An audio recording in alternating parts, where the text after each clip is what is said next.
Hello, everyone. Welcome to another exciting commentary. I am Captain Logan, and joining me again is Dan Torrey. Hey, everybody. Thanks for having me, Cap, as always. Spider-Dan, the resident Spider-Man expert, joining me once again for another Spider-Man movie commentary. And Dan, we are pretty late on this one. Yeah, it's been a little bit since this movie came out. We haven't been able to get together to do it. But thankfully, here we are. It's summertime. It's beautiful outside. And so that's why we're indoors doing a Spider-Man homecoming commentary. Dan and I have tended to do these right after movies have come out. I guess at least for the other two Spider-Man movies that came out as I have been on the channel. I guess in 9 years it's been 3, right? Because Spider-Man 3 was just a couple years before I started the channel, 2007. That's true. And then you had Amazing in 2012, and you had Amazing 2 in 2014 because they rushed that like mad. And then I'm right about those dates, yeah. And then Spider-Man Homecoming was last year. Yeah, that's crazy, man. I think we were like chomping at the bit. I don't know. Maybe I'm trying to use my crystal ball to look into our state of mind back in the day when we did those podcasts. But I think maybe we were sort of chomping at the bits to do that movie, those movies. Because they were sort of controversial, and we liked things about them, and we kind of wanted to, say our piece on them and give them a little bit more credit than maybe other people did. Our opinions were different, and or at least somewhat different, and we had I don't know, just things to say that we weren't hearing in a lot of other places. I don't know that that's going to be true with Homecoming. I know there are people that don't care for this movie as much as some other Spider-Man movies just because of personal taste issues and stuff like that. But this of course is not a polarizing film. Weird day and age we live in where it seems like we keep opening a lot of videos with whether or not this film was polarizing and controversial. Yeah, I mean, I think the biggest criticism I've heard of this film from a lot of people is that it didn't really grab them either way. Like it was just kind of there for them, but I don't know what those people are talking about because I really liked this movie personally. Well, a lot of it is perceptions and biases, certainly. Sure. What is your Spider-Man? What did you grow up with? I was not a kid when the Raimi Spider-Man movies happened. I mean, I was close to graduating high school when that first movie came out, and so I already had a very clear sense in my mind of who Spider-Man was and what he was all about, and that of course colored my opinion of that movie. And so I don't start from a movie place with Spider-Man, and I have to kind of readjust to appreciate and sympathize with people who start in a movie place with Spider-Man, because in my mind, Spider-Man's not initially or primarily a movie character. There are movies about Spider-Man, but he's a comic book character and a cartoon show character for me first. Yeah, me too. I mean, I started with the 90s series, and the Raimi movies did come out when I was a kid. So they were a big deal to me, and I loved the first 2 films. And when I was a kid, I enjoyed a lot of things about the third one. I didn't like it as much, and now I've kind of noticed the flaws with it and don't like it as much as I used to. But I've just been kind of open to whatever interpretation they do with this character, because I feel like with the previous 2 versions, they didn't get it 100% right either time. Yeah. Like there were things about it that I really liked and I thought they nailed. But it never felt fully authentic. Of course, yeah, exactly. And I think this movie got the closest to feeling like an era of Spider-Man's comic book history, and one of my favorites. So that's why I loved it so much. And I think, we'll talk about this as we watch it. I think a really interesting and impressive blend of eras where the character is by and large Stan Lee. The world is everybody. There's obviously plenty of Stan Lee there too, but there's everything in between. Yeah, and I like that this movie. I guess we'll get into it as we start watching the movie too. But I liked how small scale it was and how Stan Lee it was, in the sense that like Peter Parker in a lot of those early issues isn't exactly swinging around buildings all the time like he is in the Raimi films. That's more of a later development where he's working in the city, but like when he lives in Aunt May's house when he's a kid, like he's swinging around neighborhoods and stuff all the time. I mean, that's what the moniker comes from. a friendly neighborhood Well, Spider-Man. also how small scale the story and the villain plot is. Yeah, exactly. I would say Ant-Man kind of helped set the precedent for that with MCU movies. I want to give that a little bit of credit because we finally had one where like you didn't have, the stakes weren't as high. And with Spider-Man, this is kind of a small, minor drop in the bucket thing as far as the greater Marvel Universe is concerned, which is why I'm more captivated by it, because I'm looking directly through the eyes of my protagonist, and it's just the personal stakes. Yeah, I was really glad with this film that they did that, because if you read Spider-Man comics, they aren't all that consequential to the Marvel Universe for most of their history. Like, Spider-Man's off doing his own thing, and it's a pocket. And that's the whole point of doing MCU, is you have these pockets. Yeah. I'm just sort of remiss about like Spider-Man existing in this small scale street level pocket of the Marvel Universe that exists in the television shows that doesn't exist in the movies, so we can't interact with those characters. Right. Which kind of stinks, but yeah, and I'm sure that'll come up a little bit too. Well, let's go ahead and get into it, because we can sit here and just talk about the movie all day long. Yeah. If you want to watch the movie with us, and we encourage you to do that, get out your DVD or Blu-ray, your digital copy. It might still be streaming somewhere. I know Netflix sometimes has the Marvel movies. I don't think this one currently is there, but I'm not sure. However you want to watch it, get it to timestamp 0 past all the menus and get ready to press play when I say now. For folks that want to just listen to this without watching it, we'll do our level best to make it interesting and fun and give you some context for what we're talking about on screen. Is everybody ready? And by everyone, I mean Dan. I am ready. All right, here we go.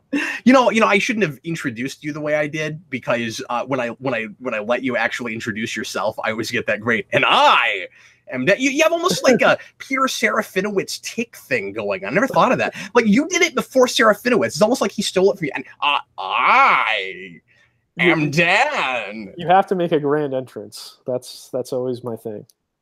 Yeah, is that I think you have to have a very specific voice to be able to do that. You got to get right back in the back of your throat. All right, here we go. Everybody, please press play. We're gonna watch Spider-Man: Homecoming. Everybody, please press play right now. And deceptively still opens the way the Amazing movies did, because you've got the Sony logo and it's the same logo. Yes. A kind of unprecedented deal that Sony did with Marvel here. Right. Amy Pascal talked a lot about in the lead up to this film about how unprecedented this deal that they made was. How? I don't know how long it's going to last. Yeah, I wanted to talk about that. At the very least. So I'm worried about that. Yeah, I'm kind of worried about it too. I mean, it'll be... if I love this movie, if both the first two movies are great and that's all we get, at least we got to see Spider-Man in this world. But man, yanking him out like that, if they end up doing that when the contract goes up, and then having their own Spider-Man movies after that, possibly with the same actor even, I think would be catastrophic. I think that would just be the biggest possible mistake. It would be really strange. My understanding, I think Tom Holland actually leaked in an interview that the plan is to make 3 Marvel Universe Spider-Man films, like a trilogy, but those plans could obviously change. I mean, who knows down the line. But the contract is, as far as I understand it, the contract is up before a third movie would happen. Right. So they would have to renegotiate. I just mean that, like, Marvel, currently that's their plan. Sure, yeah. Marvel Studios. I don't know if behind the scenes things will intervene, but that is so.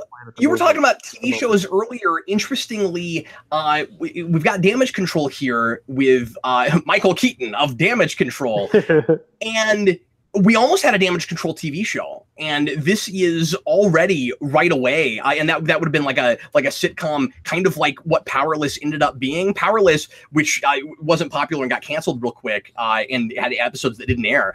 But that was going to be like what Powerless was, but even before that show came out, in some ways anyway.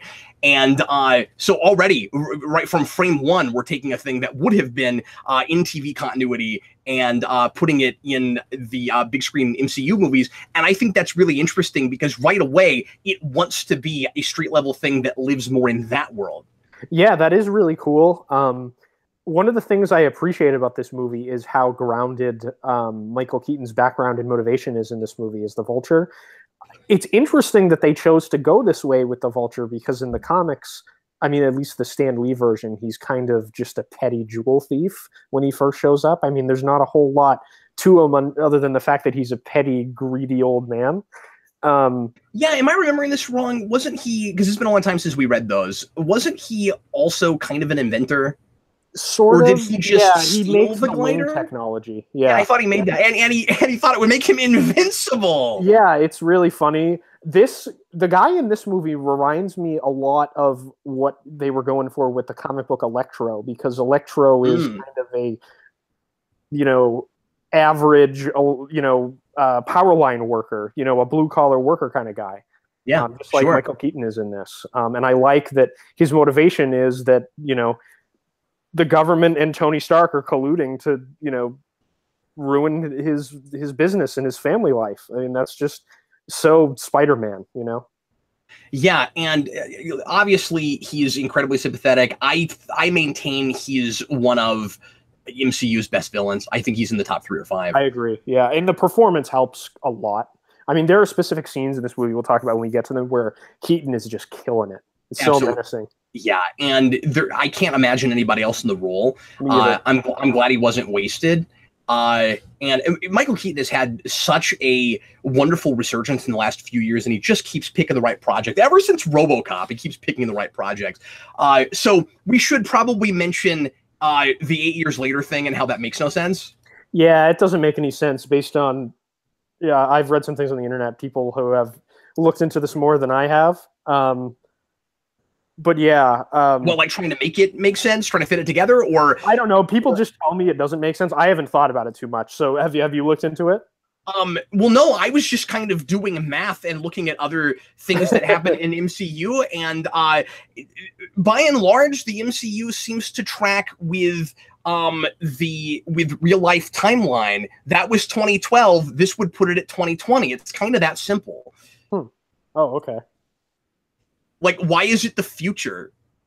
Yeah, like it's weird. Not feel like it doesn't make any sense. And there are too many tells. I won't get into too much of it here. There is the whole Obama nod in Iron Man 2 with the painting of Iron Man that's based on the Change painting and all of that. There's been a big question as to how many terms Obama got, or whether he actually was president because of the president in Iron Man 3 and all of that. But with little pieces of evidence like that, it feels like we are squarely in particular years that we're supposed to be in.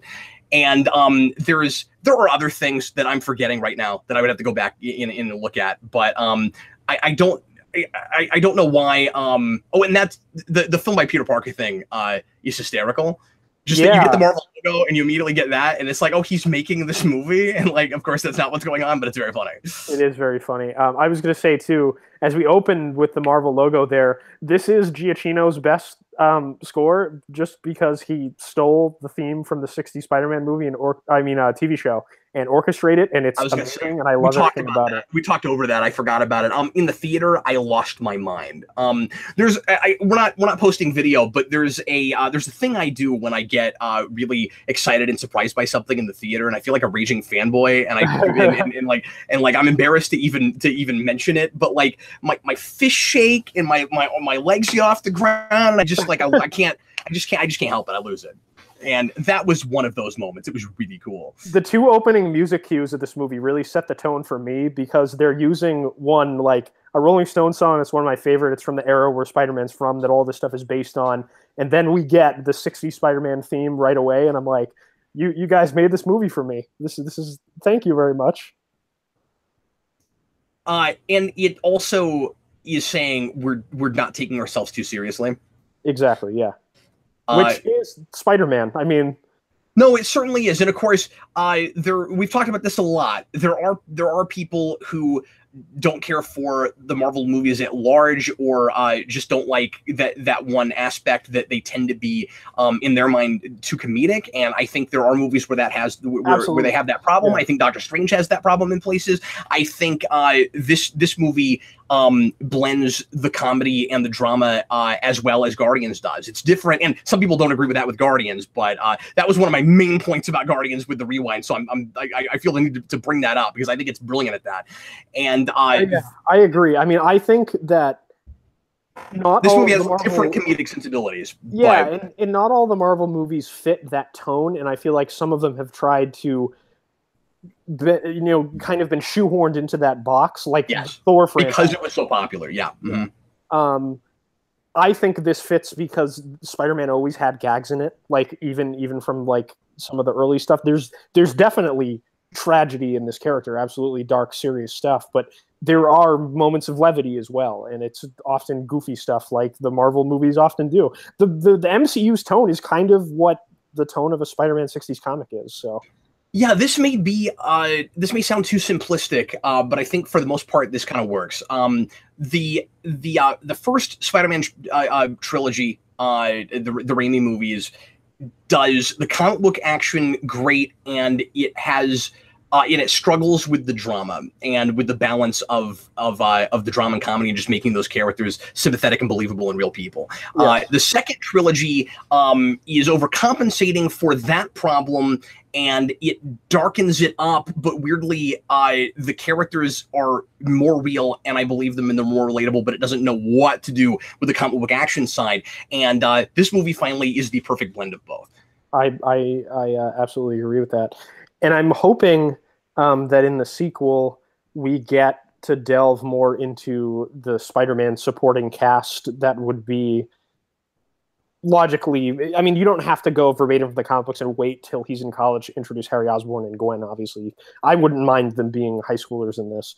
But I would like to see more of those characters come in and, see what their versions of these characters are, because they've kind of changed a lot of them in this iteration, but I think all of the changes are interesting, and I like these versions of them enough to not be upset that they changed them too much. Yeah, and when you say versions, some of them are even kind of hybrids, and absolutely, some of them are kind of just the best friend from the Miles Morales. He's just Gank. Yeah, you have new Carrie and MJ.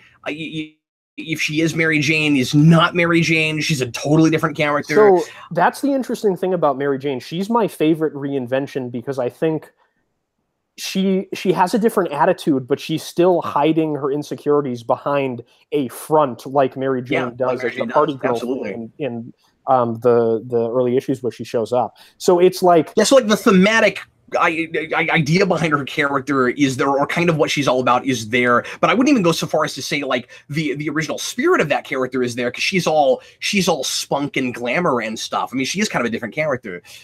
Sure, yeah. I wouldn't be surprised if they do the kind of Spectacular Spider-Man thing. She comes out of her shell. Yeah, where she comes out of her shell and she becomes kind of a bombshell like Gwen did in that show.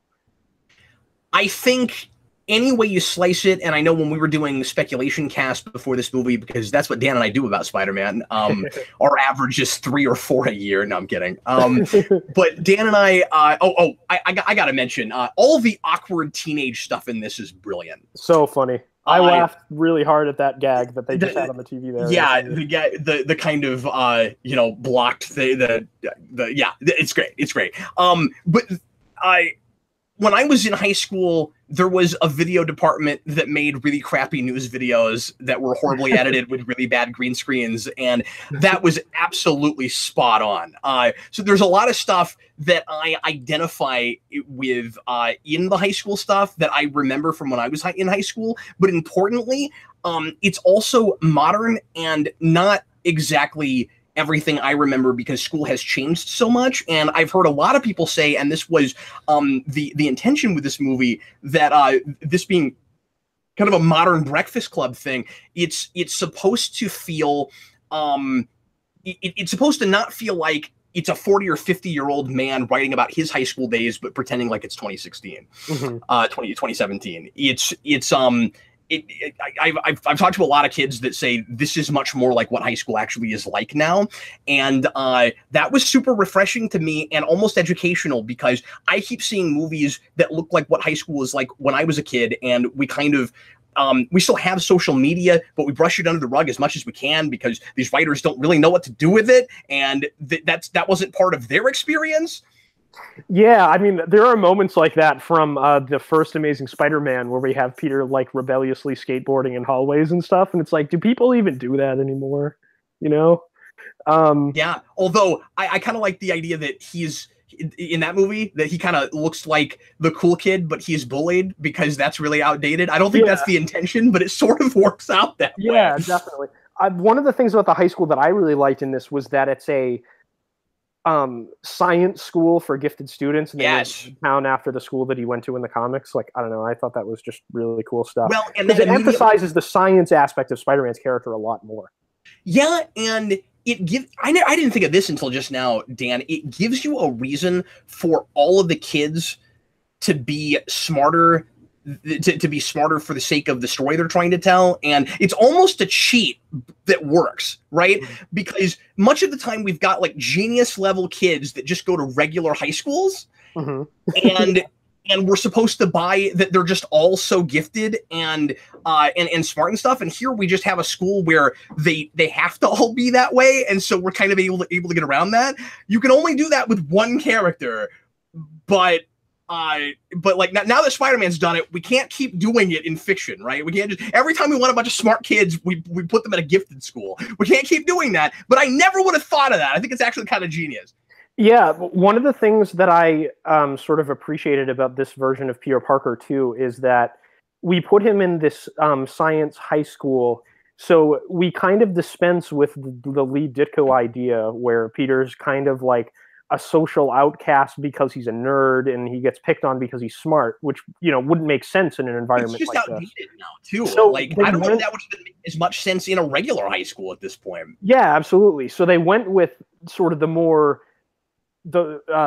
college Peter Parker thing from the Romita and Lee days, where like Peter Parker has friends and like talks to people. He's not as shy and socially awkward anymore, but people don't like him because he's always blowing them off because he lives a double life and he can't tell the truth to anyone, so they all think he's a liar. I just want to mention from that last scene, the kid with the bell is hilarious. I laugh at that every time. And when he's like, "What did I tell you? What did we say about using the bell for comedic purposes?"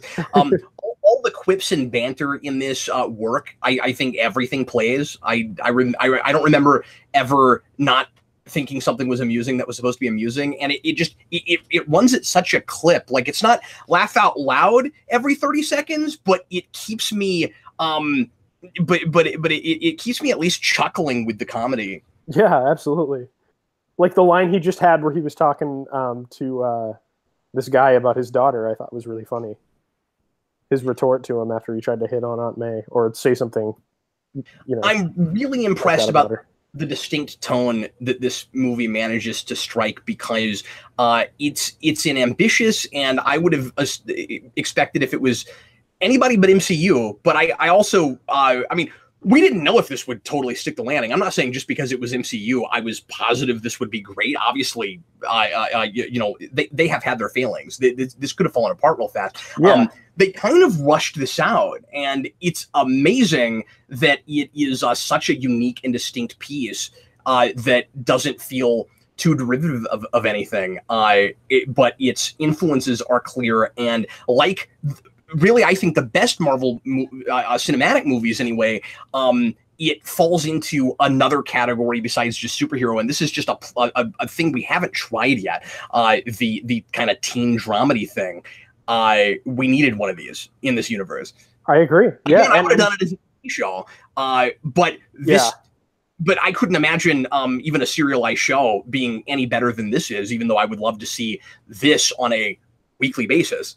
Absolutely. I mean, I'm basis. Really excited that the director who directed this one, I think he's coming back to do the sequel. Is that right? I think so. Yeah. So I'm just excited that they found a guy that could balance all of the Spider-Man stuff we want to see, like the drama and the superhero stuff, making it feel small scale, I mean, I don't mind if we get bigger later on, but I think this is the way you want to start it, you know?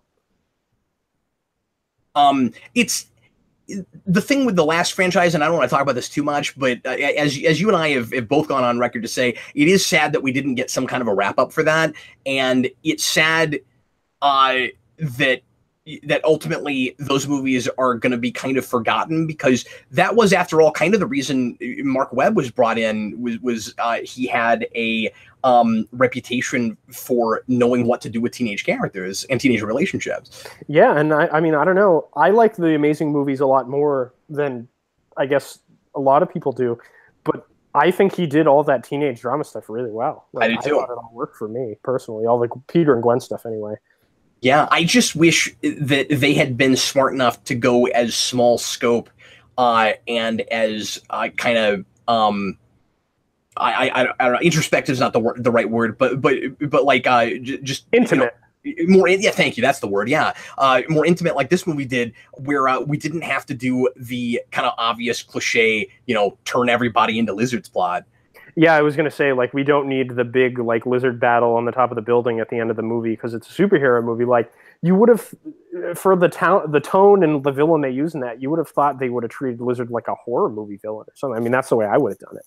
Sure, yeah, and he also needed to be more of a father figure character, but I don't want to go back to that. But but I also think it's important to note that this movie doesn't get made the way it does, even if they have the license to this character, until I think precisely this point in MCU history.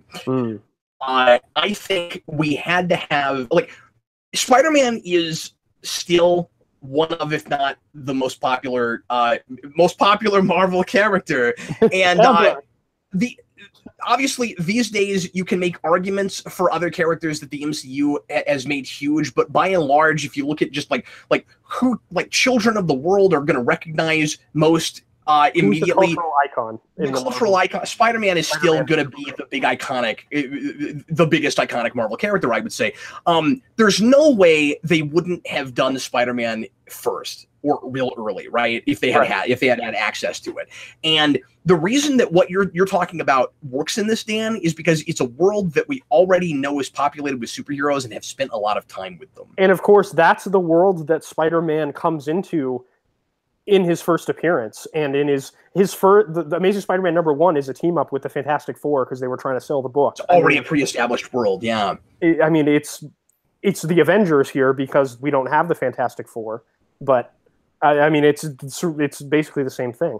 Oh, yeah, you're right, and it's so much the same thing because he kind of wants to be an Avenger. I mean, he's not like trying out for them, but the way he's working with Tony Stark, they are going back to that, absolutely. Oh, absolutely, and I mean the two issues there are issues in Lee and Ditko's run where he tries to join the Fantastic Four and the Avengers and fails. Yeah.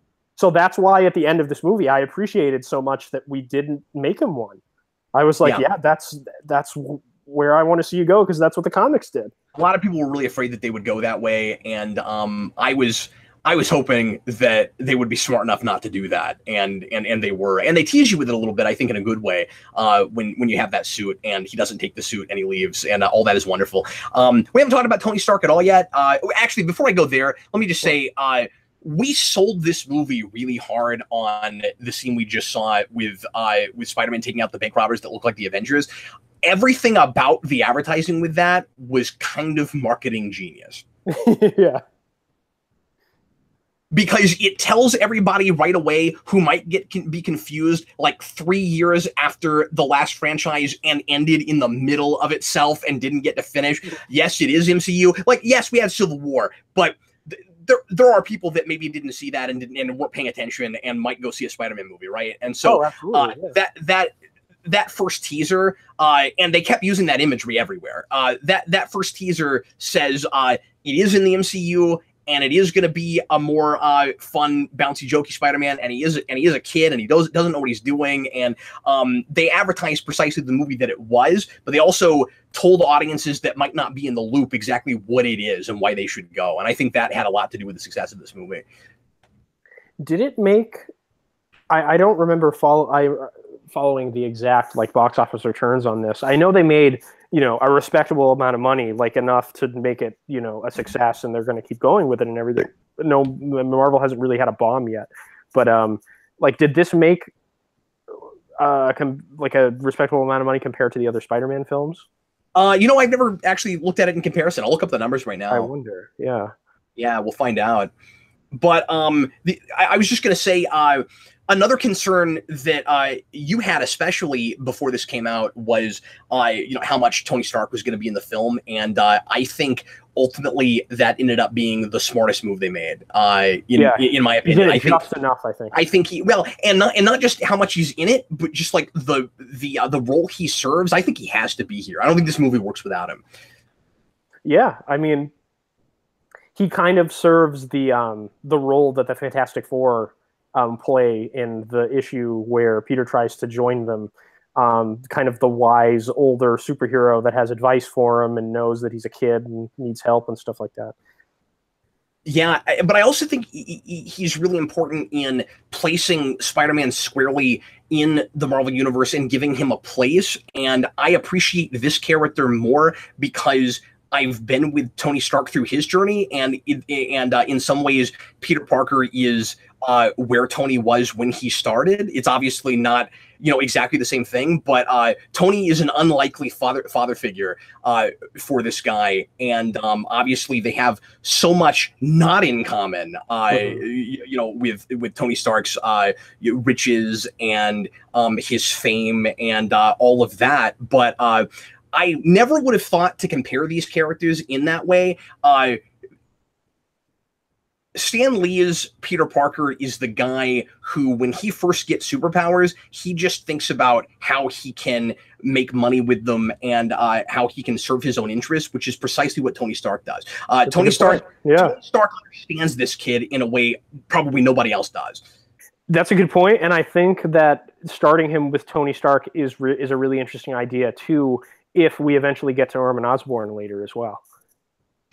Dan, the budget for this movie was $175 and it did $880. Oh, okay, cool. It was 100 shy of $1 billion. That's pretty darn good. That is good, yeah. I don't think it did that much better than Amazing 2 at the end of the day. I have to go back and look at the numbers on that. But that movie cost way too much because of all the marketing they did. Like they shoved way too much money into that. So just looking at it with the comparative budgets and how much they spent, this movie definitely made more than the other Sony movies. And I don't think that this movie would have made any money even close to the amount of money it made if they didn't have the goodwill of the Marvel Cinematic Universe behind them. Like if they had put out a third Amazing movie, I don't think it would have done. Well, I said when they announced Amazing that they had that they made a mistake in not waiting longer, that it was too early to reboot, and I would have felt like that with this if it weren't in a pre-established continuity. Absolutely, yeah, definitely. How do you feel? This is a good time to talk about this with as Eric always likes to call her, Hot Aunt May. How do you feel about all of the things that are not in this movie, particularly really any discussion at all about Uncle Ben? My biggest criticism of this film is I feel like a lot of the things that I'm reading into the character are because of, or at least some are, and I don't mean to say that the character arc doesn't work and that this kid doesn't come alive, because he absolutely does. But a lot of the stuff that I find most interesting in this movie is admittedly because of some things that I bring to it that I feel like I can be pretty sure are in at least some way in this world, but we actually haven't been given yet. So just strictly speaking, there are things that aren't here that are informing this movie for me. I think that's maybe problematic. I think that the Michael Keaton blue collar nature of that character is much more powerful if you know who Uncle Ben is in the comics and you kind of project that knowledge onto the film, because the Vulture is what Uncle Ben is if he's pushed too far and has the tendency to help his family at any cost, even if it's resorting to criminal stuff. Yes, of course. I think if we had some Uncle Ben and stuff, that might have been a little bit more powerful. And of course, I love the Spider-Man origin as a story so much that I would have liked at least like a mention of his name or like stating how important he is to Peter or something. Well, but it's not just because I'm a Spider-Man fan, Dan. I think it's really weird to be so worried about putting anything in your movie that was in the other that was in the other franchises. And obviously, the Captain America thing is maybe the funniest thing in this movie.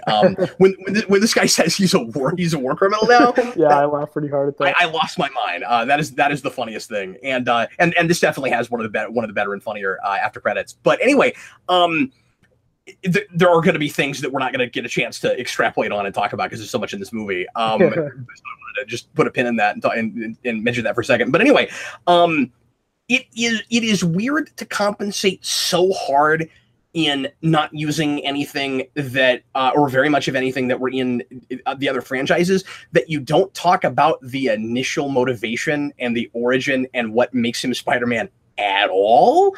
I have a tough time with that. Yeah, that's fair. Especially because we get almost more of a hint of what exactly it is in Civil War than we do in this movie. You know, I mean, like when Peter in that first scene that he's given to us in, and I also think that his appearance in Civil War was of paramount importance to the success of this movie. And they get his characterization spot on immediately, and a lot of people right away are very interested in this version. I think, and like for fans like us, Dan, it was important that right away we knew that they understood what is at the heart of this character. But in that scene, when he's with Tony and he's talking about the things that happen when he doesn't act, that is the closest we get, and it's really strange that it's not brought up at all here.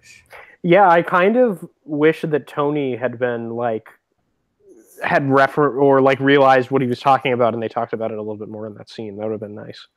This is hilariously for me the first time I had heard of F, Marry, Kill. Oh, really? Yeah, I was not familiar with that. Oh my god, that's hilarious. That is one of those modern high school things that I was learning about. Well, I don't know. Like, they didn't do that when you were in high school? No, I'd never heard of that. That's interesting. I didn't know it was that new.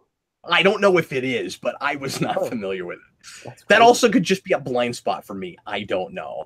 I didn't understand the term catfishing until just recently. That's funny.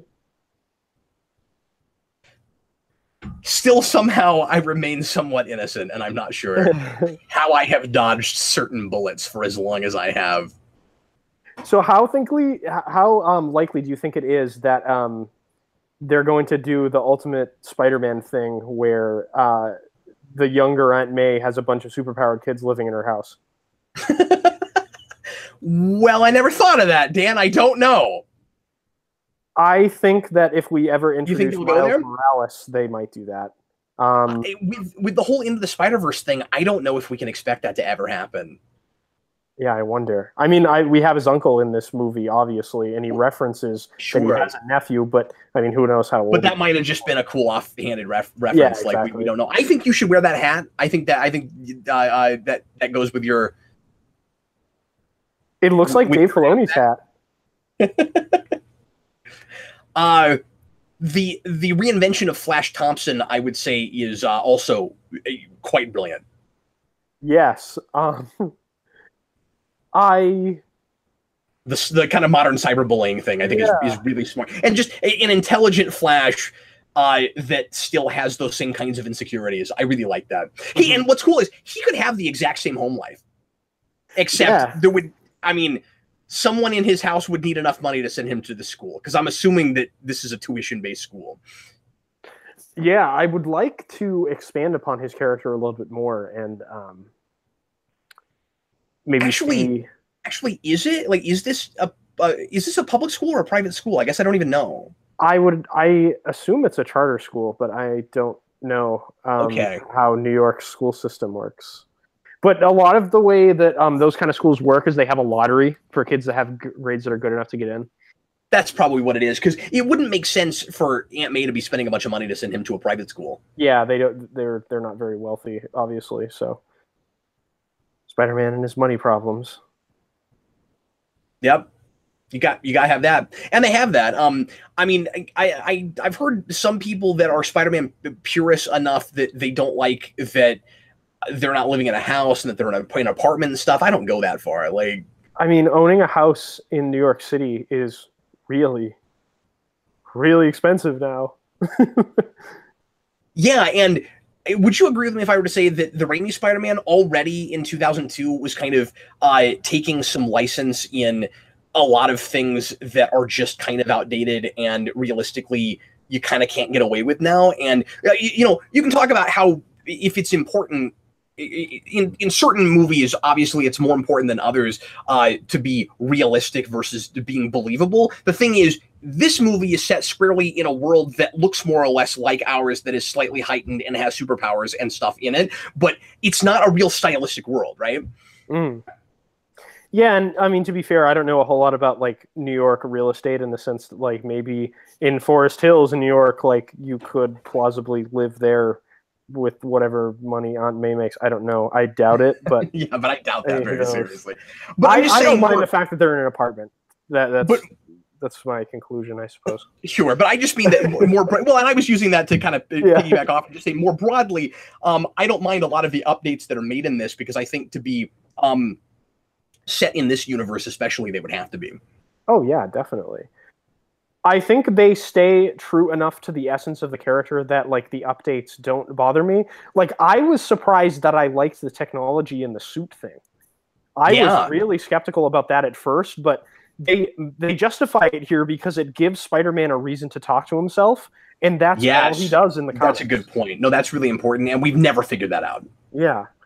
We had never figured that out until now. No, that's and the other thing is I like that the way that it kind of captures his imagination and stuff. Like impressively, I don't feel like it's an easy cop out so that he's got gadgets and things. Mm-hmm. Like I might in a movie that isn't more about Spider-Man's or Peter Parker's like science leanings, because he uses lots of ingenuity in this too, and he is able to build things, and you know, he did make the web shooters and all of that. And so when he's using Stark's tech, that's just him like graduating to technology that he can't realistically build himself right now. He can't really be a superhero very effectively with just what he's given before this. He does need a leg up. He needs help. And it might have been interesting to see the movie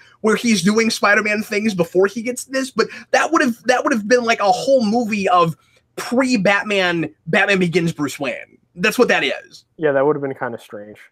And I don't think anyone would. I mean, I might have enjoyed that, but I doubt general audiences would have, you know, flocked to the theaters to see the Spider-Man prequel. So because I feel really bad for the kids' treehouse.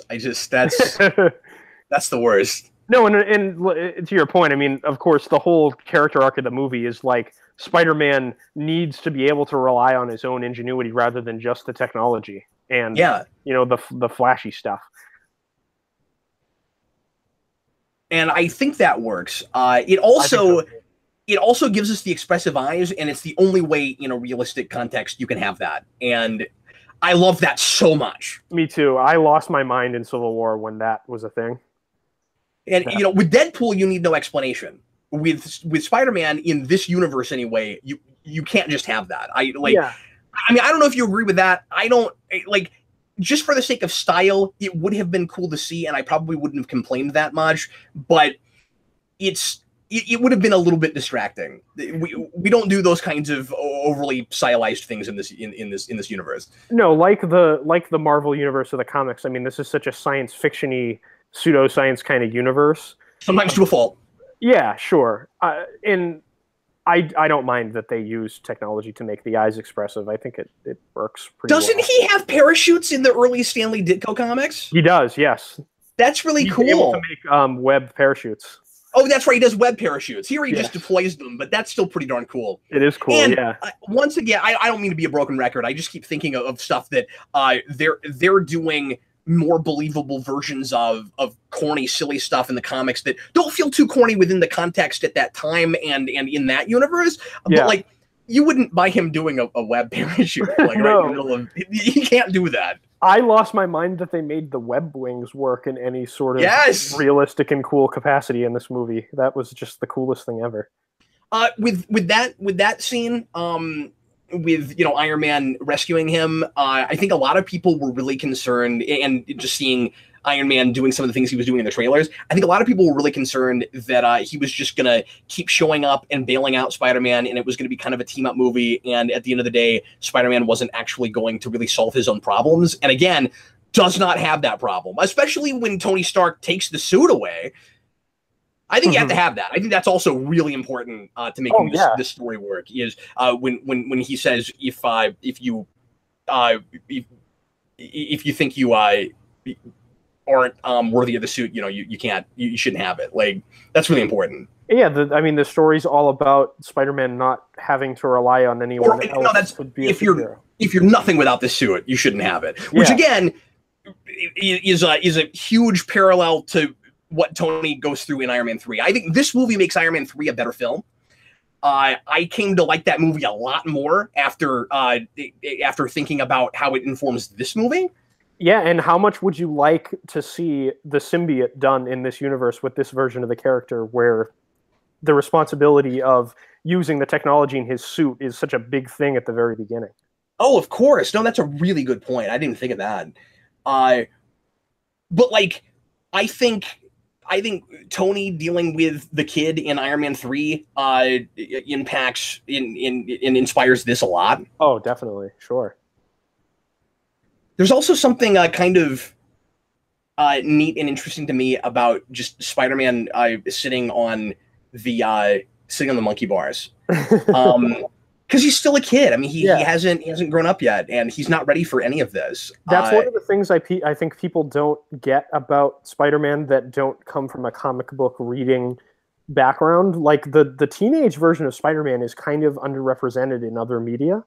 Yes, very much so. I think people don't realize that this character isn't always like a 25, 30-year-old man. Yeah. And they were kind of put off by the fact that, oh, he's so young and doesn't know how to do things. And I'm like, well, yeah, that's who Spider-Man is. Like, I like the fact that at the beginning of this movie, Tony Stark has to bail him out because he's just so bad at this, and he figures out how to be better at it. Yeah, I think for some people, with great power comes great responsibility thing is a slogan before it's the crux of the character. Mm-hmm.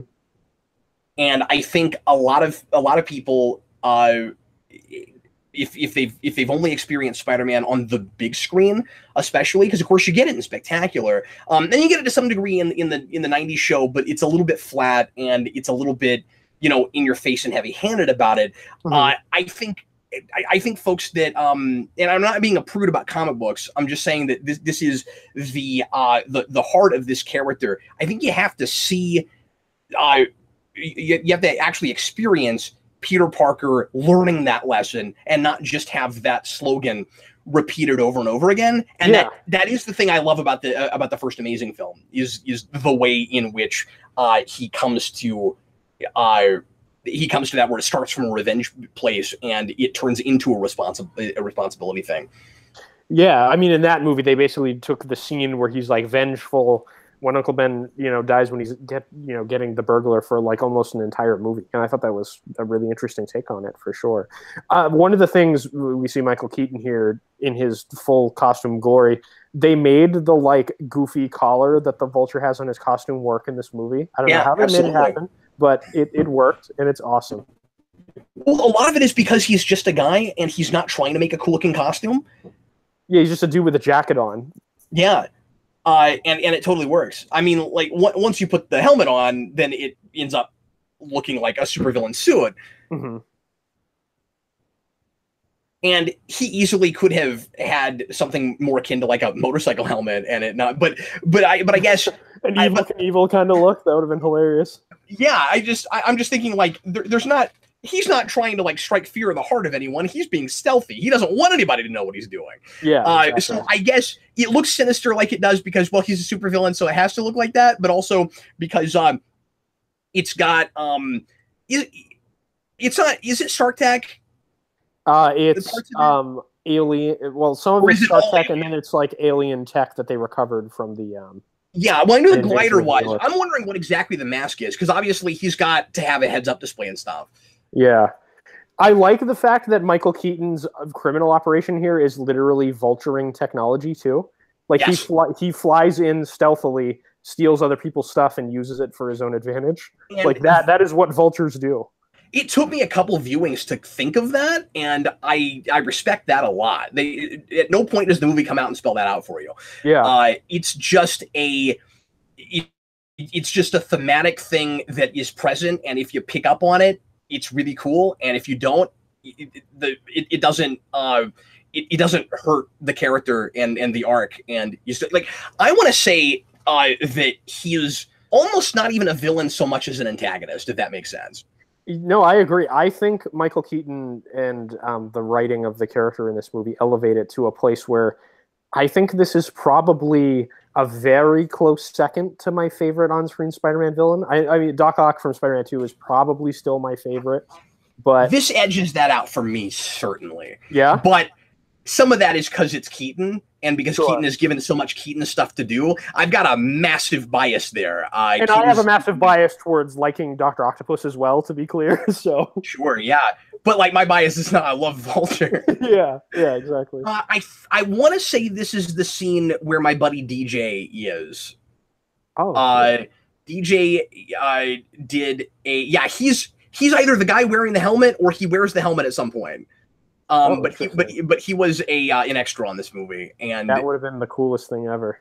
And if you haven't heard it yet, Dan, go listen to the video we did about it. You guys did a video about it? I did an interview with him, and he talks about all the experiences he had on set, and talking to Tom Holland and the director, and what all that was like. And he's got a lot of really interesting stories, so go check that out. Oh wow, I'm definitely gonna check that out. That's super cool. I didn't know you didn't know about that. I should have sent it to you. No, I didn't know. That's awesome, though. I love that we have a scene in a Spider-Man movie where the villains come to the high school like Sandman and many other Spider-Man villains do in the early Stan Lee Ditko stuff. It's just so awesome that they pulled from all this stuff. That's true. I mean, they did put the Lizard in the high school in 2012, but it's different. Yeah, this reminds me more of the 60s stuff because it's a prolonged like scene in the high school with intrigue going on.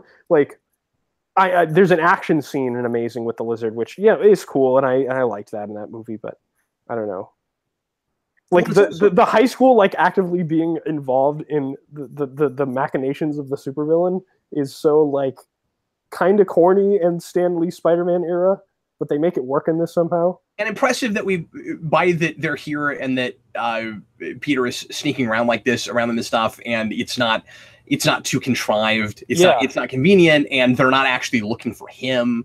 Mm-hmm. So that's good. I like the subtlety of references to other Spider-Man things in this, and kind of either setting up for possible other things we do later, or just giving us a satisfying enough version of something that I don't necessarily have to see it later. Like, I don't need Shocker after this. It would be neat if we did a full-blown Shocker, but the way he's handled, where he's just, well, I want to be a cool supervillain with a cool name too. Like, I love that. I wish that they found some way to put the Enforcers in this movie. That would have been so fun. Yep. I think that could still happen. Maybe. I don't know. Yeah, I would love that. I mean, in Spectacular, they turned the Enforcers into Shocker, Rhino, and what was the third one? I don't remember. That's mostly what I'm referring to. I wouldn't think they would use the actual Enforcers. No, I want like Fancy Dan. Oh, that'd be awesome. Spider-Man wants Fancy Dan. Just a little midget that like bounces around on walls. That would be amazing.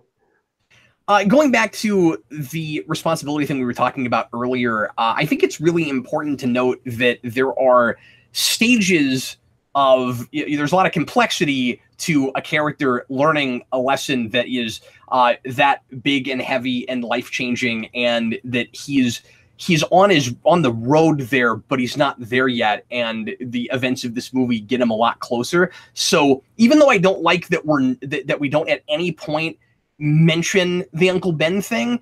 It's not a problem that we don't actually see it happen, I don't think, because this movie is still all about him coming to that place where he's putting other people first, and that it's about I have these powers and I have to use them when bad things happen and all of that.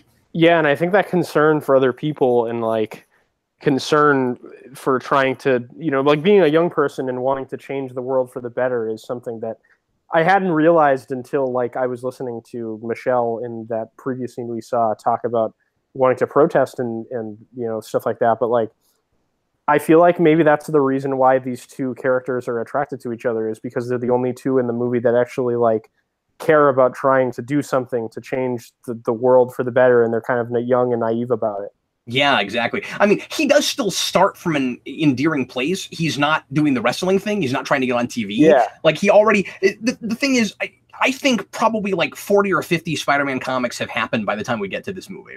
Mm-hmm. Yeah, definitely. And so his heart's in the right place. I don't mean that it isn't. It's just that he still has that naivety, as you said, and some of that Tony Stark hubris, where he just doesn't there's still a little bit of like, he's not doing it for the sake of glory, really, but he is still too big for his britches. It's still too, well, I don't need your help, Mr. Stark. I know exactly what I'm doing. And that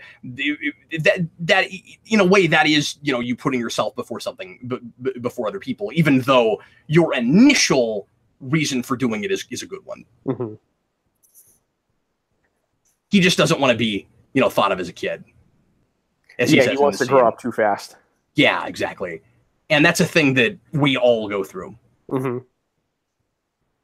There's not a person alive, I don't think, that can't relate to that. And I think that's something that's kind of like really Spider-Man, in the sense that like in the comics, he takes that with great power comes great responsibility thing as a burden, like, and he lets it weigh him down so heavily. Yeah. That he feels like he has to grow up faster than the rest of his, classmates and stuff like that. Because yeah, what's happening here? This is he says he wants to prove himself. This is more about kind of teaching Stark a lesson than it is about anything, right? Mm-hmm. I like that we use that kind of alien tech MacGuffin thing to make the thing in the third act happen. Like, I don't know, I just like the connections that they made in the MCU to the Battle of New York and the first Avengers. Like, yeah, the way they used all that Fallout stuff is really cool. Yeah, for the initial story premise, and then I would say most of, if not all of, the connections and references aren't too referencey. It's not fan service. Before it's just establishing this like directly into the mythology, because you can go too far in either direction with that, right? You can have the thing that the TV shows sometimes have, where there's like the one token thing, and then otherwise it feels like it's not in that universe at all.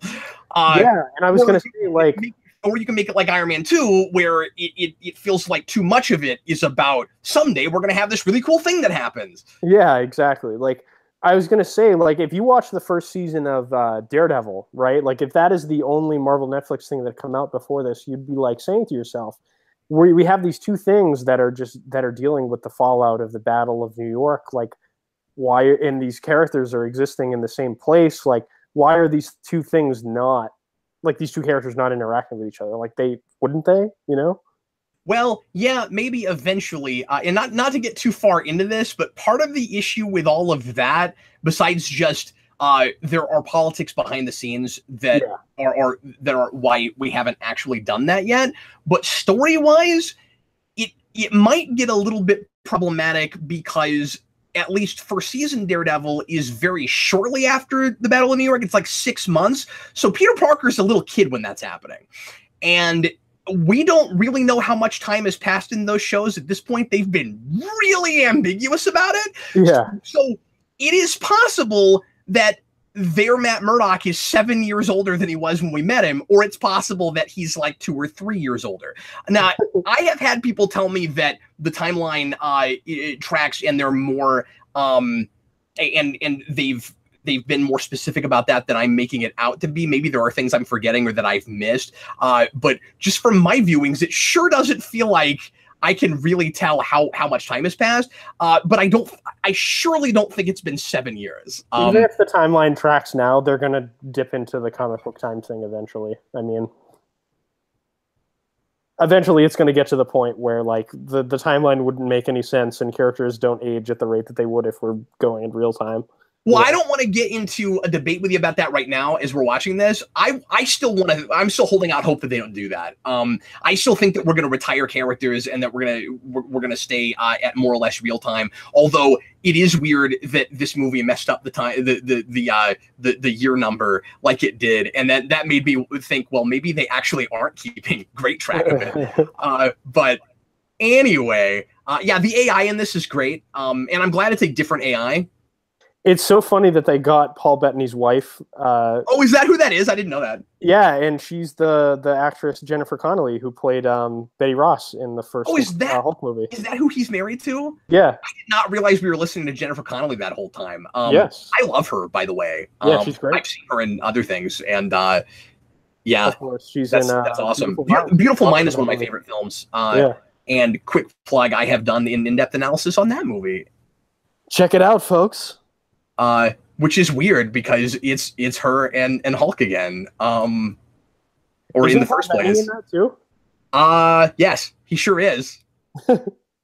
That's funny. Spider-Man with a backpack is classic. Yes, it is. Very classic Ultimate Spider. It's funny that we can call Ultimate Spider-Man classic at this point. It's weird to me. Yeah, but it's been 17 years now. That's insane.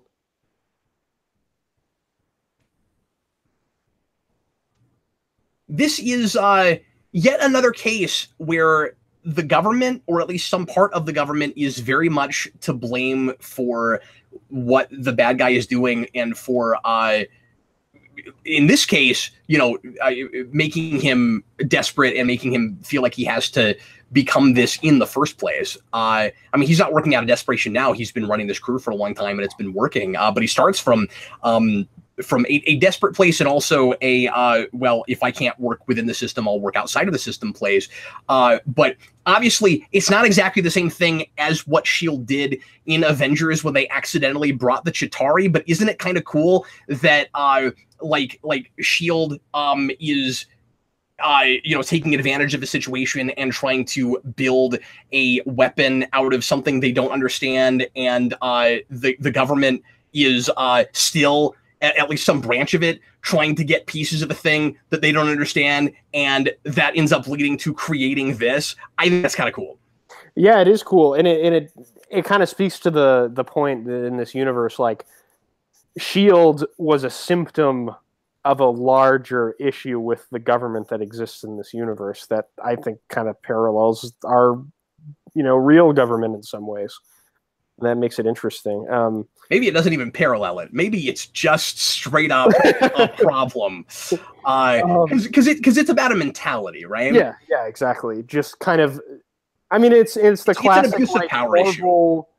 Science gone wrong kind of thing. Like someone tampering with something they don't understand, and it kind of ruining their life as due to their lack of foresight and ambition and stuff like that. Yeah, and also people, grabbing for power and not being concerned about what that power might actually, rot afterwards. So yeah, it is about not understanding it, but it's also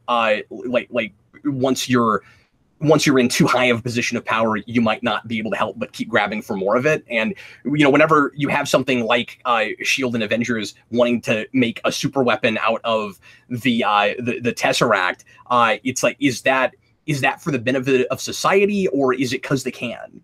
See, and this is why we need to make Hulk movies where he's not a goofball in space. We can explore all of this government stuff through General Ross and Banner's relationship with the military and the government. Like, I don't know. I feel like that's ripe for exploration in a movie like that, but we will never get it, folks, unfortunately. I'm glad that we don't drag things along forever with Liz. Yeah, I'm glad about that too.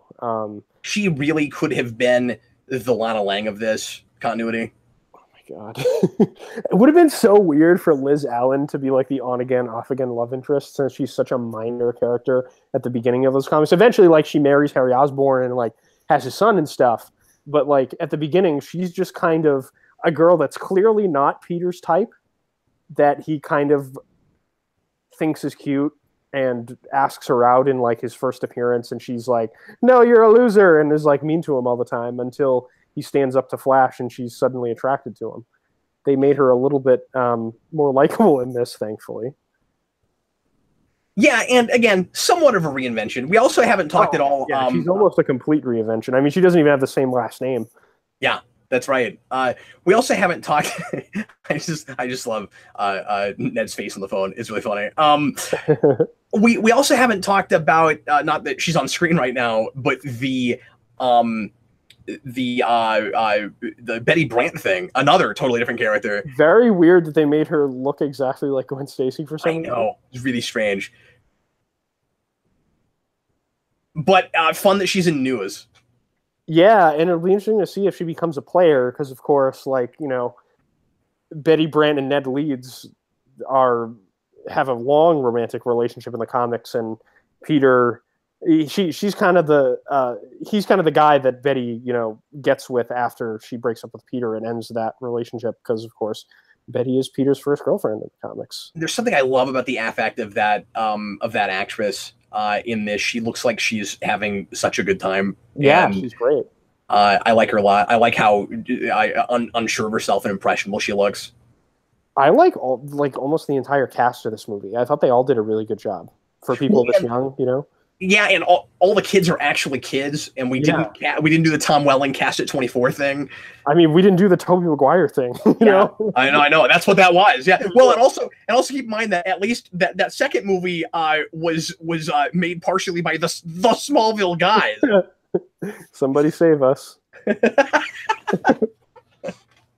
We did that finally. I think we kind of did that. No, they actually are kids, and according to DJ, you know, a lot of these kids didn't really have much acting experience, and I think that enhances the performances. Actually, they feel like real authentic teenagers, because there's not a lot of those, like, you know, big Hollywood egos in the way, and they look insecure in the ways that they should. Like they end up being, you know, better actors because they're almost not actors. Like, they are actors, but you know what I mean? Like, it seems like a lot of them, especially actors. Ned, they're just like playing themselves. Yeah.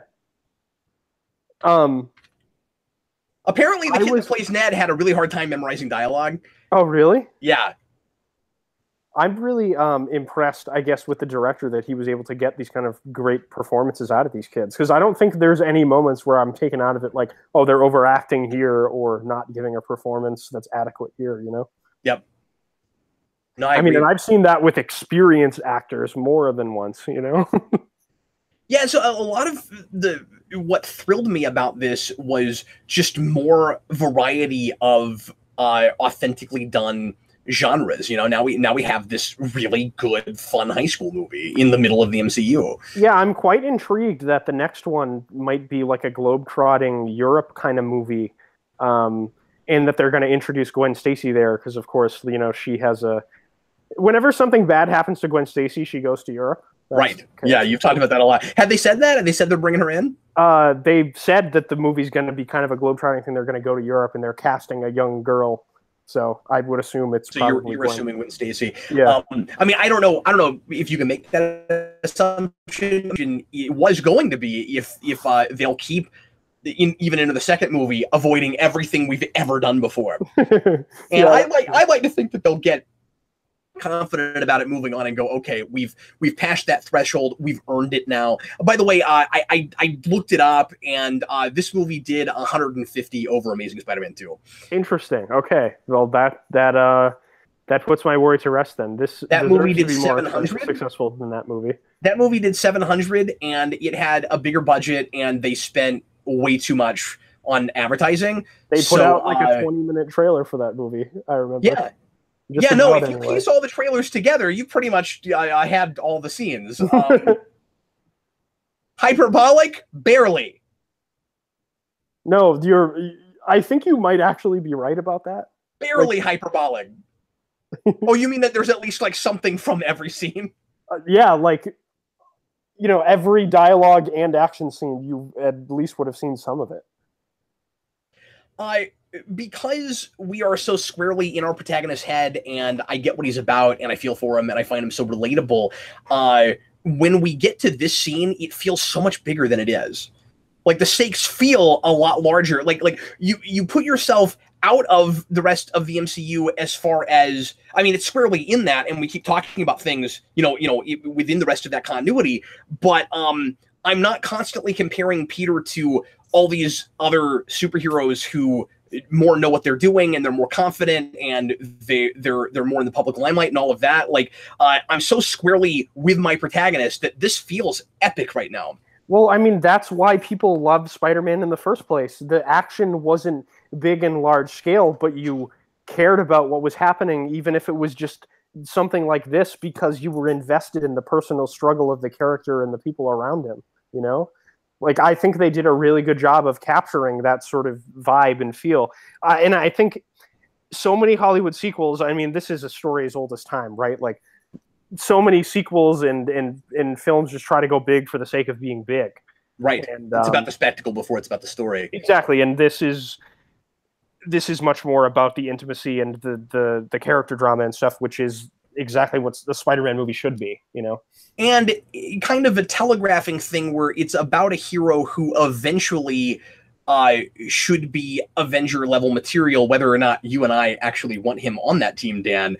I really like that we started him in Civil War, and I wasn't sure what I thought about it until we saw it. Oh man, the armpit wings, it's just the best. That was a big deal to me. That I always wanted to see that in some form, and we finally found a practical way to do it. Oh yeah. But I was just gonna say that I wasn't sure that I was gonna like him introducing him in the fray with the rest of the superheroes. I actually think that's really important.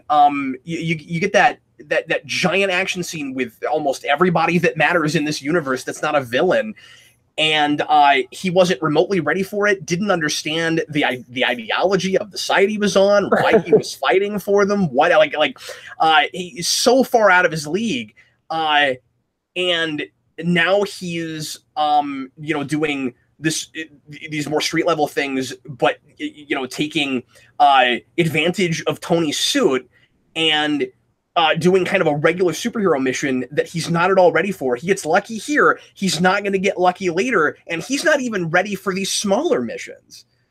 Yeah, exactly. He's going to have to earn his way to the bigger, better villains. And I like that. I mean, hopefully they get to do this eventually.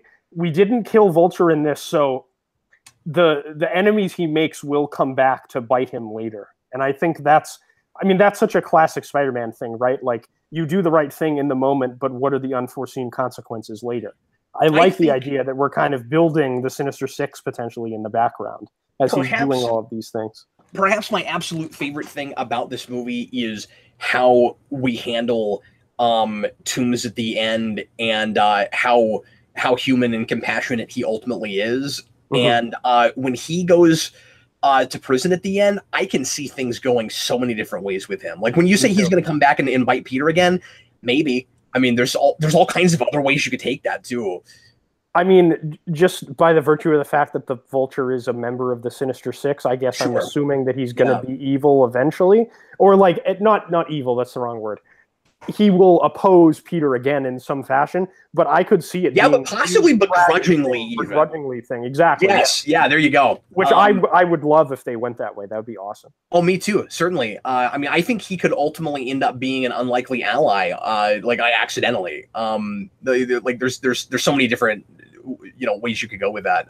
He's, at the very least, he's going to be a villain who has a lot of respect for his hero, and that makes their dynamic so interesting moving forward if we bring him back. I also don't think we can necessarily assume that we'll get to see him again, but I certainly hope so. They've already confirmed he's in the sequel, I think. Oh, have they really? I didn't know that. Okay. Yes. Would you have ever thought before that you would be excited to see the Vulture come back in a movie? Yeah, but I never thought I'd get to see Michael Keaton play him. But it's not just Keaton. I mean, I want to make that clear. It's not just that we got this great actor who gets to do creepy, unsettling Michael Keaton things, like what he'll do in a car later with that gun. It's the best. That's one of the best scenes in the movie. It's the best. It's classic, and that will be one of the scenes that 20 years ago people will still, 20 years from now people will still talk about that scene. I think so too.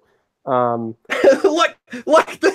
got the crappy font that's not separated from any way on the background that says the Spider-Man, and it's behind her head but not his for a minute, and then it's great. I love all the crappy editing. It's really funny. I was laughing at all that stuff too in the theater. I love it. And again, really really authentic. That doesn't even feel manufactured. That's what that stuff looks like. I think this movie, overall, since, we talked a little bit about Spectacular before, but I think we'd be remiss if we didn't talk about the influence that show had on this movie. I think that show is all over this in tone, in the reinventions of the characters, in new and as interesting ways as the comic book counterparts and everything. Like, I don't know, I felt like they were looking at that show quite a lot when they were looking at this. It was so funny. You got attention. I just love that he's a war hero and they're still using this. I love the way he turns the chair around and sits on it too. It's so funny. And it's also really funny that he's still allowing himself to be used for government propaganda. Yeah. I kind of buy that. Because Captain America is so in limbo after he comes out of the ice. He's just looking for something to do that doesn't go against his principles, and he wants to help and be about something. And there's this kind of, not in a bad way, we're kind of commenting on modern cynicism, where he is he's kind of letting himself be paraded out like that, and none of these kids know who he is really. and really appreciate him. I mean, they know who he is, but they don't know what he's all about. It's he's just being used as a gimmick again, like he was back then. And I don't mean to read too far into it, but I don't think I am. I think when you go back and look at Captain America: First Avenger, and then you look at what the government is doing with him there, and things that happen with him with Winter Soldier and S.H.I.E.L.D. and how he's being used by the government.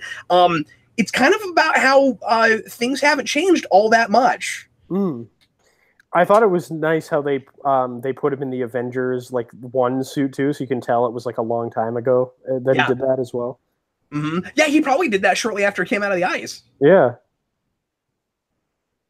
He might not have the Chitauri attack might not have even happened yet.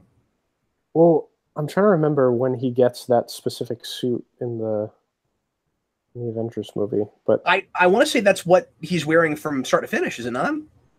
I can't. Does he change suits at any point? I thought that's what he had when he fought Thor. Yeah, I don't remember off the top of my head. I'll have to go watch that again. It probably isn't before that. I'm just saying it could be, and that's funny. And look, there's Lando. It is Lando. We can say that now. Yeah, I love him so much. Yeah, I also hate him because he's good at everything. This voice thing is really funny. And I think it works so well because you can just tell by looking at Spider-Man that in this movie that he's a kid. Yes. No, that's great. And in the comics, because it's a comic book, I think you can kind of more get away with that, where people can't tell just looking at him. Yes, this kid is obviously 15. Yeah. And he's trying to intimidate you with this dark and creepy voice. I don't know. It's a gag that is about who the character is, and I don't know. I don't mind the humor when it's pertinent and about who the character is, I guess. I don't know. Yeah, well, again, it's got to be from his POV. It's got to come from that place.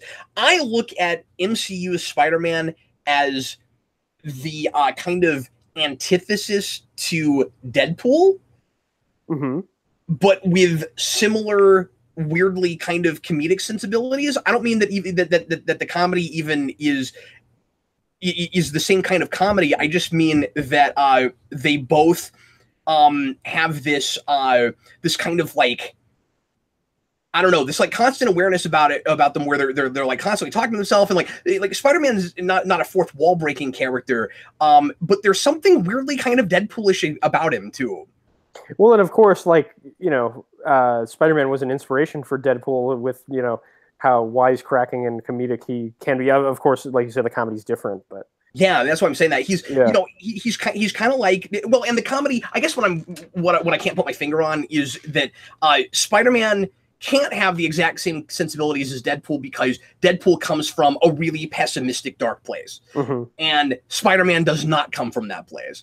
But that scene, I meant to mention it earlier, when he's bored and laying around and then asks the AI how long they've been there, and it's only 37 minutes, and he jumps up, that's a Deadpool joke.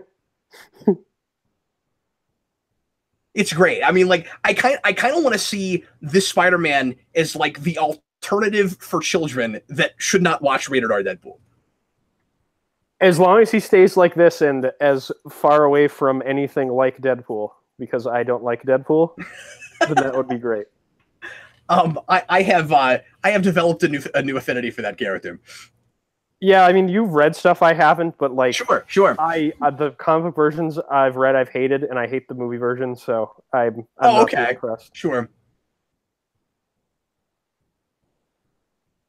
It's so cool that we got the Scorpion set up in here too. Yeah, I forgot about that actually. I knew there was one more, but I couldn't remember who it was. Yeah, interesting that. And he's got a tattoo. Yeah, it's interesting to me that we set up the Scorpion at the end of this movie, and it looks like, based on what we're hearing now, that Mysterio is going to be the big bad of the sequel. Oh yeah, no, we know that for sure.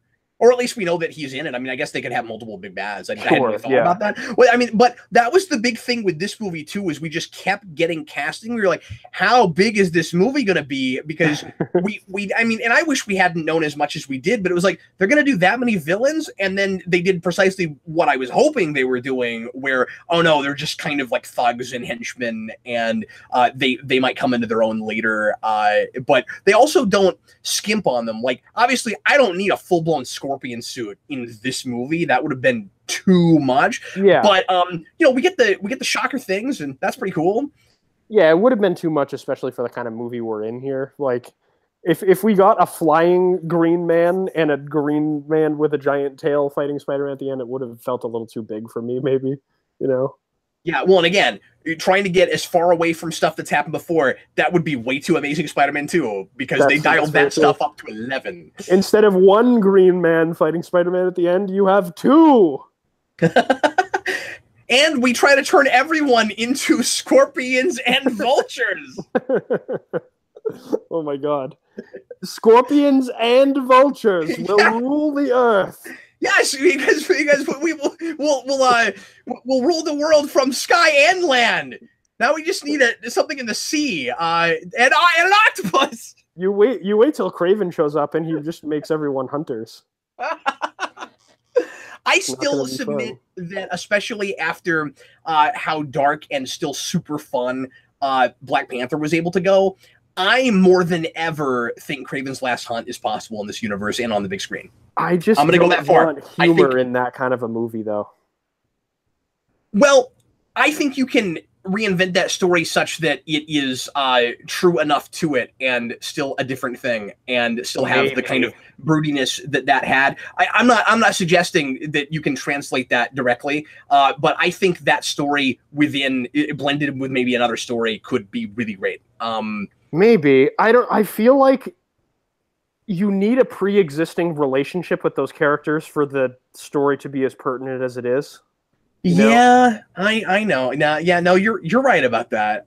But maybe, I mean, I would love to be proven wrong, and I have been before. Like, I wouldn't have thought I would have liked to see a Civil War movie, and I liked that movie a lot. So, yep. I would love to be proven wrong, Marvel. Give it a try. Why not? I just want to see Kraven in a movie in general, because he's one of my favorites. And see, I don't. I only want Kraven's Last Hunt. It's the only Kraven story I've ever cared about. And I was genuinely excited to see the Vulture in this, where a lot of people weren't. They were kind of like, "Oh, the Vulture, why would you do that?" But I don't know. I've always kind of thought the Vulture was cool. Not for any particular reason. Like, I don't have good reasons for that. Peter David and James DeMatteis have done cool stories with him before, but like not ones anyone has read or cares about, I suppose. Yeah, the only thing you and I really latched onto with early Vulture, and we should go back and try to review more early Spider-Man comics at some point. We were doing page by page, and we fell off of that. We haven't had time to work on it, but and if it came back, it would be in a different form. But we only got about 10 or 11 in, and I want to read more of it. But the Vulture there, the one big thing we latched onto was the kind of mirror of old versus young. You don't really have that in this, except that he's like the anti-Uncle Ben, but it's not really elderly versus young. It's not really like a guy who's lived a lot of life and didn't learn anything versus a kid that hasn't lived much life and is coming into his own. I don't think that's what this story's about. This story's more about, like, at least from the Vulture's point of view, like a class conflict between the blue collar and the white collar people in our country. You know, like this guy's this blue collar, small little man kind of guy is getting crushed by the big guys because of, people like Tony Stark get special treatment by the government and all that kind of stuff. Right. And it's interesting to do a story where he's the villain and Spider-Man kind of, since we've made Tony Stark his mentor, kind of straddles those two worlds, That's true. Mm-hmm.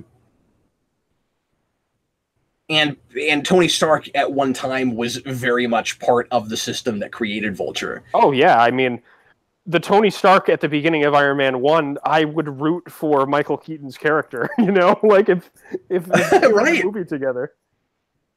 Well, and at no point in this movie do I feel like he's completely lost it and gone off the deep end, and now he's just a psychopath like, Green Goblin in the first Spider-Man movie. Oh, yeah, of course. I mean, the ending that you mentioned reaffirms that, right? He's always a redeemable character. Say that again? The ending that you mentioned that you love, so that I love as well, that you were mentioning, about him not giving up Peter's name and stuff. I mean, that reaffirms that he's. I thought he was going to go up in a ball of fire, man. Like when he saves him, I really thought they were going to do the typical thing where he was going to be like, you know what, you saved me, but I'm the bad guy of this movie, and I still have to try to kill you. When he helps him after that, and kind of saves him back. God, that I kind of teared up in the theater. That was a big deal to me. No, it was good stuff for sure. We've done the island fairy thing a couple of times in Spider-Man movies. That is a thing they didn't get away from. We do really like to go to the water. And there's always a man yelling, cheering on Spider-Man. Yes. Yeah, exactly. Mm-hmm. You mess with us, you mess with New York. You mess with one of us, you mess with all of us. I love that guy. But I also like the couple of guys that yell at Spider-Man in this. You have the one in this scene that you're talking about, and then you have the one at the beginning who's like, "Who are you? I'm Spider-Man. Do a flip, Spider-Man." I love that gag because it's such a it's kind of making fun of that self-important moment in Spider-Man 3 where he lands in front of the flag and it's like, Spider-Man is a symbol of America, and he does that, and this lady's like, "Who are you?" He's like, "That's so Spider-Man."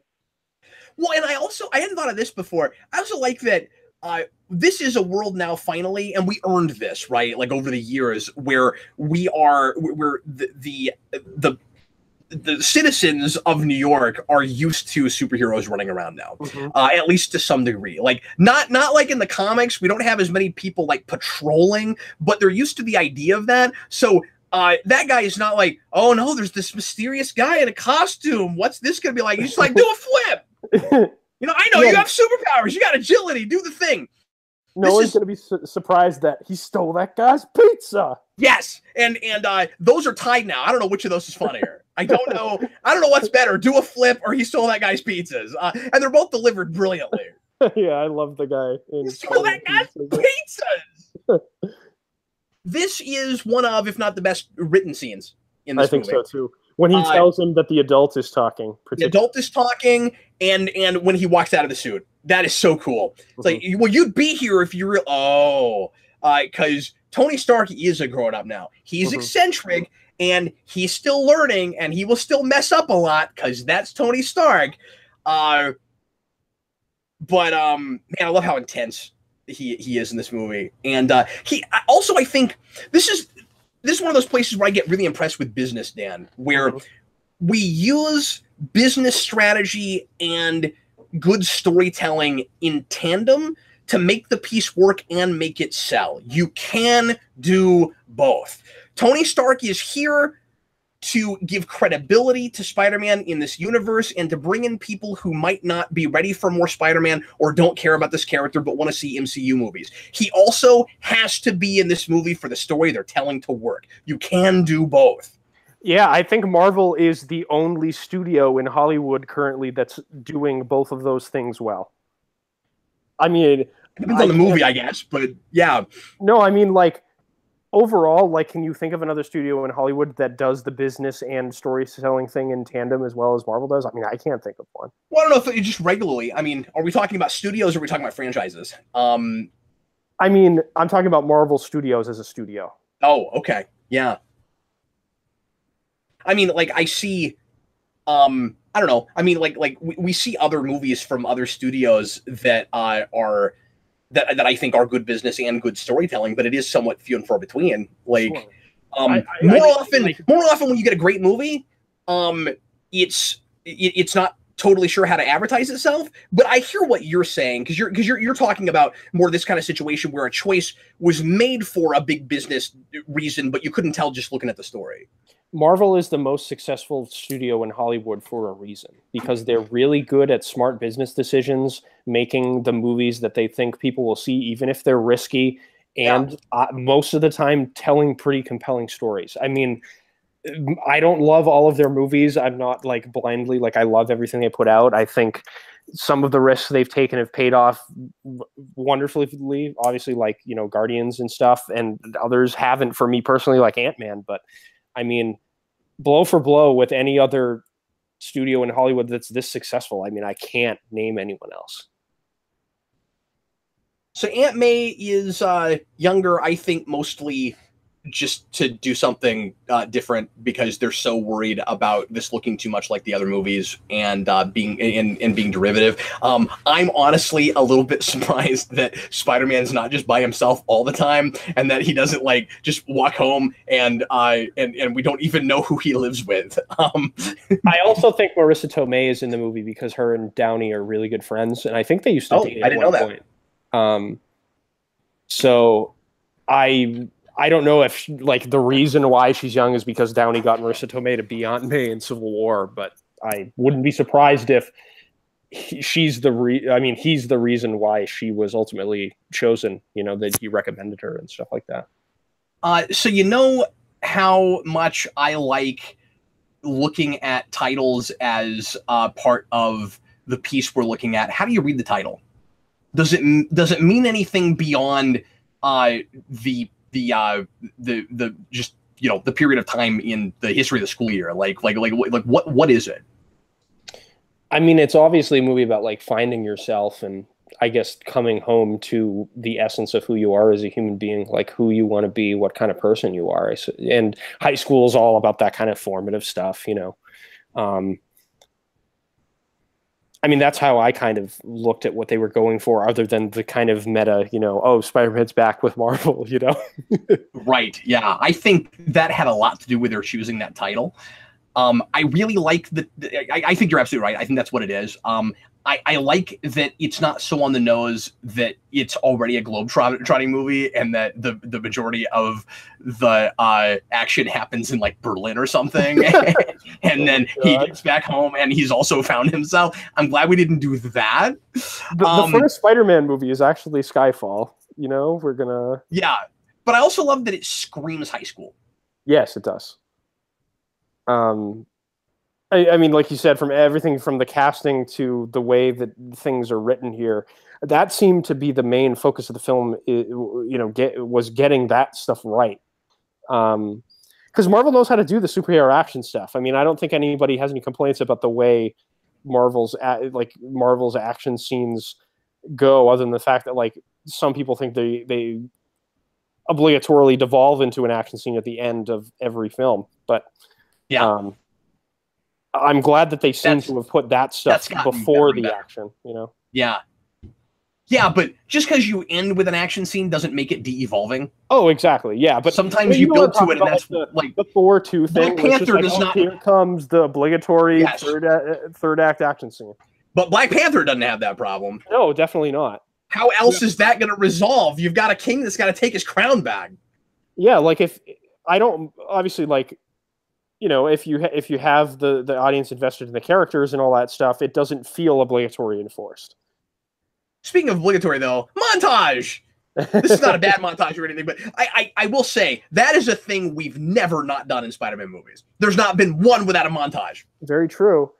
I heard there was a deleted scene. Because I haven't watched the deleted scenes for this film on my Blu-ray yet, but yeah, I haven't either. Where the clothes are mentioned to be Uncle Ben's that they have in the house. I don't know how much of a discussion they have about him, but I should have left that in just so there was a reference at all. Yeah. The only reason I keep complaining about it, and this moment was so I saw this on a Thursday night, and everyone is laughing and having a good time, and there were audible gasps when he opens that door. And that's why that has to be a montage, because you're not expecting that. Everyone is kind of tuning out at a montage, right? We're just waiting for like important scenes that start progressing the story again to happen. And when it does, you're completely blindsided.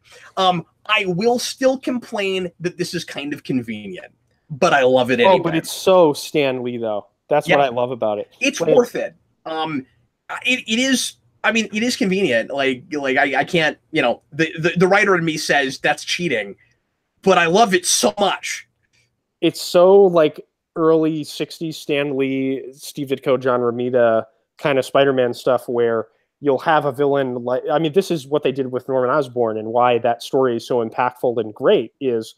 You have this villain that you set up and you build up as a great threat to the character, and then you realize that he has some sort of personal connection to Peter's life, and it makes the antagonism even more interesting. And when he opened the door, I was like, "This is exactly what I want this movie to be. It's great." So the reason that this works and Toombs is so horrifying, at the same time as he is sympathetic and kind of endearing, is he's not pretending to be a good father right now. Yeah, I like this this scene a lot more than the dinner scene with Norman in Spider-Man 1, because I think this is this movie's version of that, but I think yes, it is. This is more subtle. Well, yeah, that guy was a crazy person who was like possessed by another identity and stuff, right? Like, and I love that. Don't get me wrong, I love that scene because it's straight out of one of the black and white Marvel magazine issues of Amazing Spider-Man. Like that is the premise of one of those issues. It's just Norman and Peter having dinner and Norman being menacing and evil. But I like this. I think the scene plays better as a film than the one in the Raimi Spider-Man movie. Yeah, well, and especially because he doesn't actually totally know yet. I mean, like it takes some time to figure it out. Yeah. Well, I guess it does. Come to think of it, no, that's what they do in that movie too. But yeah, Michael Keaton's character in this movie is just kind of a dad that someone Peter's age asking out a girl to a dance might be intimidated by. So that's why it kind of it works. And Michael Keaton, you know, the way he's playing the scene, it's you know, reminiscent of that, I think. And everything he does it really is actually for his family. He is kind of Walter White in Breaking Bad without going that far, because he's not even trying to be a criminal mastermind or anything. He's not trying to take over the underworld or anything. No, he's not an insecure guy. Yeah, and that remains his primary motivation. The Walter White thing is that's where it started from, but it turns into something else, and he's in denial about it. Yeah, it becomes like a power thing for him, like a power fantasy that he was never able to fulfill in his mundane life before. Yeah, Walter White. And that's not this, but at the same time, like I don't think this comes from a really insecure place, but at the same time, he wants to be independent and not have to rely on a government he can't trust. And you know, isn't that the struggle of almost everyone who's an adult? You know, that's why it's so relatable. Sure.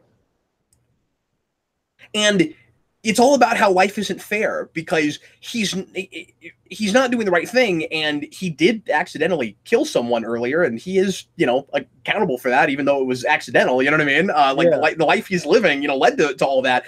But he's this scene is so good. Yeah, it's so good. Michael Keaton's performance speaks for itself, but I'd like to also mention that Giacchino's score in this scene adds a lot to it, I think. Yep. The drums in the background, like, it's so scary. And just the way it's shot, too, with the traffic lights shining on his face. Ugh. I think it's somewhat ironic, maybe ironic's not the right word, but just an amusing coincidence that Giacchino is scoring this, but Amazing Spider-Man 2 was written by the guys that did the Star Trek movies before we got to Beyond, or at least the second one. Did they write the first one? I think maybe just the second one. I think they worked on the first one with Abrams. And Giacchino scored those movies. And Zimmer did the score for Amazing Spider-Man 2. Yeah, which was weird. And then Elfman was in there, and that's also weird. I actually quite like Zimmer's main theme for Amazing Spider-Man 2. I think. I do too. Yeah, I think it's pretty good. Yeah, that string work is really cool. I mean, it's not as good as this because it's the 60s theme orchestrated, but, you know. No, it's wonderful. And he keeps using it. Like, it's just that theme. It's really cool. Now, I know people don't agree with this. I have stuck to my guns on this. This is minor, but it still annoys me. I still don't like that's Peter's ringtone and that exists in this universe at all. I don't like it. It bothers me. Oh, okay. I'm just having trouble not being sucked in by the scene right now. Yeah, I know. Same here. I was making a point earlier. It was probably just like really interesting and super insightful, Dan, and I have no idea what it was.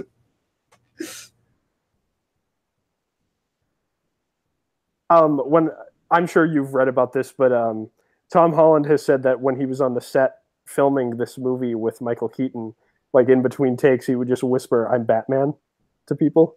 Are you serious? Yeah. That's awesome. Well, and you heard about the speech he gave at a college where he ended with "I'm Batman." Yeah, I did hear about that. That's pretty awesome.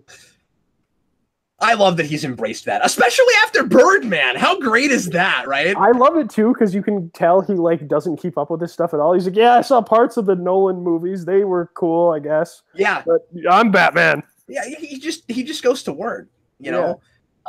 And I understand that. That annoys some people. You know, some people think that if you're an actor in Hollywood, or if you work on movies at all, you should be watching movies all the time. And I kind of understand that have other hobbies and other things they want to do, and this is work to them, and they're not watching movies all the time. I mean, you've got to be obviously cultured to some degree with at least the classics and major stuff that's in the canon or whatever. But I understand not going to everything that's in the theater. I really do. I really do get that. I mean, would you want to do the same thing all the time, every day? Even if that was your job? Everyone's got to take a break from something every once in a while. Yeah. Well, I freely admit, I don't watch a lot of YouTube videos.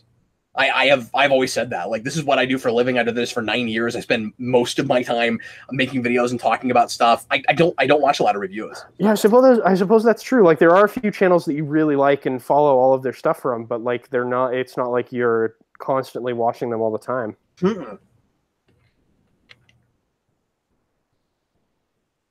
I love that the makeshift suit is reminiscent of the Scarlet Spider costume. It's so cool. Oh, I guess it is. I hadn't really thought about that. Yeah, it's the hoodie with the blue.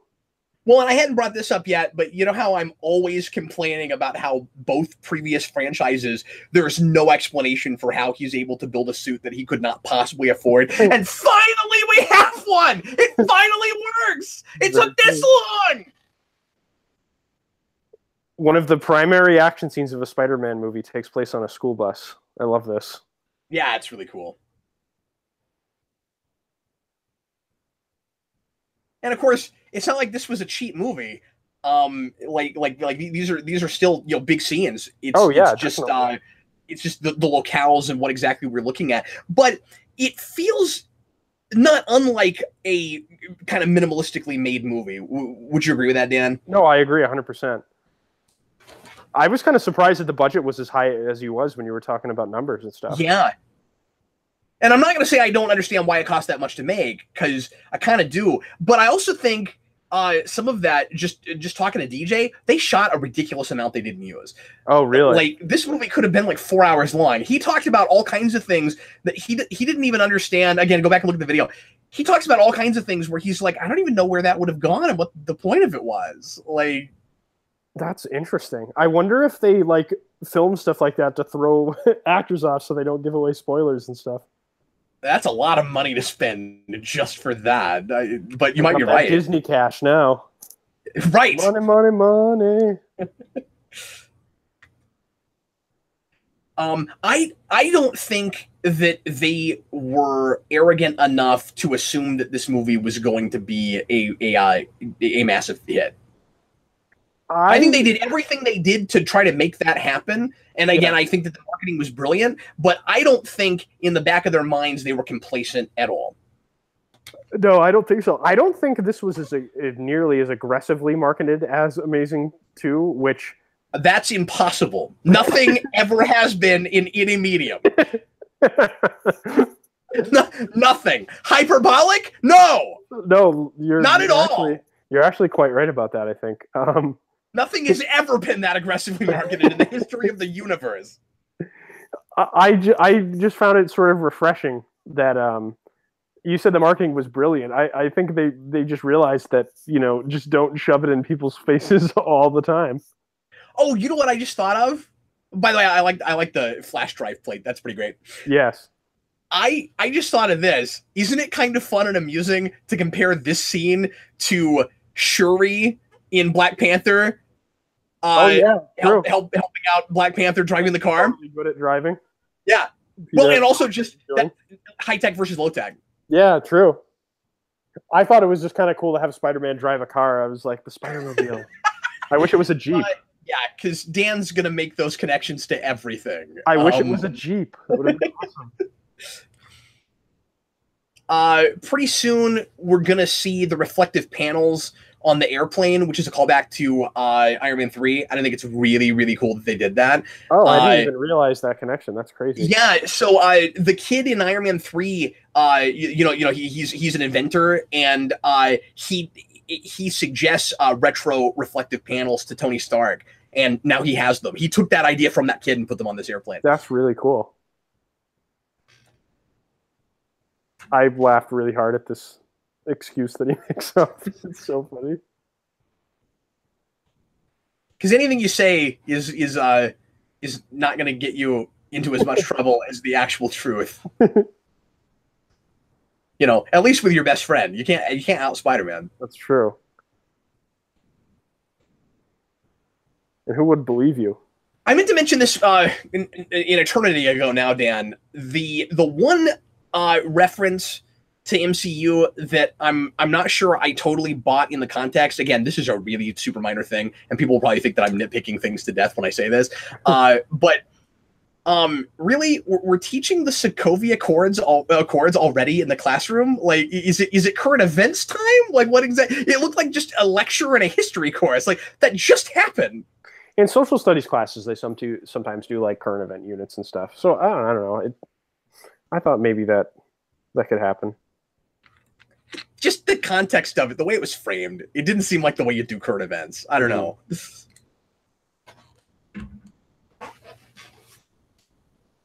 I don't think, even though he's being sinister because he is Michael Keaton and because he's trying to intimidate Peter Parker, I mean, like, he's really hoping he'll stand down. I don't think that Toomes in this scene is taking any joy in what he's about to do. No, I mean, like, imagine a kid confronting you like this. Like, you wouldn't, as an adult, like Michael Keaton's character is in this movie, you wouldn't really take him all that seriously, Yeah. You wouldn't view him as a real threat. So it would be like, I'm going to hurt a kid, It's also really funny to compare this to Green Goblin's speech in the first Spider-Man movie, where he's trying to get him to join him, because this is kind of the villain trying to get the hero to join him scene in a way. It's not like come with me, we're gonna go paint the town red or whatever, but it's the guys like us scene. Mm-hmm. No, I think a lot of people can relate to some of the things he says in that speech too. You know? Yeah, it's the us versus them thing. Yeah. It's class warfare. I mean, he is, and of course he says all that. Like there's obviously plenty of truth in it. But he says all that just to distract Peter, and I want to think to try to get him to stand down initially. I don't know. Maybe he was going to send that glider after him no matter what he did. But he's trying to say that Tony Stark is just like is just like the government people he's been dealing with, in that they don't really care about us. They're just using us for their own ends, and we're expendable, and they'll throw us away. He thinks that Tony Stark is General Ross, basically. You know. Yes, and I love guys like us because they are on the same social ladder. Oh yeah, absolutely. And Michael Keaton strikes me as in this movie as Adrian Toomes. I keep calling him Michael Keaton, but he strikes me as a character in this movie. Toomes Keaton. Yes, he strikes me as a character because he's adept at doing new things with this alien technology that, like, given different opportunities like the ones that Peter has to go to the science school, he might have turned out differently. Oh yes, yeah, absolutely. Or he could have become part of the system that he hates too. Yes. And this is the most true to form scene of Spider-Man struggling to lift things above his head in a watery scene from the comics. You've been looking for this forever. Yeah, because this is one of the best moments from Lee and Ditko's run, from the Master Planner story arc. Yeah, and it really is kind of just that scene. I mean, it's great. And like, he's at his most vulnerable. This is where, like, he is just a kid. This guy is not at all a superhero yet. And we do the half face thing from the Ditko early stories, and it's so good. I mean, when I saw this scene in the theater, and I don't mean to sound pretentious when I say this, because obviously I don't really mean that this is what happened, but when I saw this scene in the theater, I was like, oh, these guys were just listening to my and Dan's podcast. Or just reading the same things as us, Which clearly is what was going on. Yeah. I mean, it was wishful thinking back when we were doing page by page, when you would say, and I'd like to see this in a movie, and I'd like to see this in a movie. I'm like, Dan, just like, don't get your hopes up, dude. Like just that crap is never going to happen for you. And I'm going to eat my mask. It's happening for you. Yeah, like, they try to do this kind of thing in Spider-Man 2 when he, like, is trying to stop that thing from falling on Mary Jane. It's lip service, though. It's just like a visual callback. It's not like Spider-Man under threat of, like, he's going to be crushed by this. Like, they could easily get out of that situation if Mary Jane just moved. Yeah, exactly. And then he just throws it. Yeah. Yeah, no, like, it's not part of the emotional crux of the story like this is. I mean, like that's actually a really important scene in this movie. The way Tom Holland, like, screeches when he has all that stuff on top of him, yelling for help. Like, you realize in that moment, like, just how much of a kid that doesn't know what he's doing this guy is. Yeah, and how real the world is becoming for him, which is why I really like how relatively realistic and set kind of in our world these movies are, because we have a Spider-Man in a not super heightened world where you can get, there's the retro reflective panels where you can get really like you're going to get hurt when you're fighting crime. And when we were kids and we were imagining going out and fighting crime and going on patrol and jumping on rooftops and stopping guys in alleys from stealing ladies' purses, because if you watch superhero movies, you assume that happens like 55 times on every street corner every night. We never thought about how violent that life would be, and how we probably wouldn't make it past the first night. And that's this movie. Oh yeah, definitely. I love this airplane scene too, because it reminds me so much of some of the stuff Spider-Man would do in the early issues. Like, remember, I think It's either issue 1 or issue 2. I don't remember at the moment which one it is off the top of my head. But remember the issue of the early Lee Ditko stuff where he's like swinging off of the spaceship that John Jameson is in, and he's trying to get it down? Right. Yeah. It reminds these scenes remind me a lot of that kind of stuff. Yeah, and it's really cool when movies can creatively, as they're adapting source material, find different ways to adapt moments, or even just kind of bring the original idea or the flavor of a scene to a completely other story. They're not adapting any of those stories here, but the flavor of it's there. I mean, they're not even adapting really any Vulture stories in particular, or anything in particular. Even with Spider-Man, this is a completely original story. Yeah. We don't have those obligatory bits where it's and now we're doing, Spider-Man No More for 10 minutes. And yeah.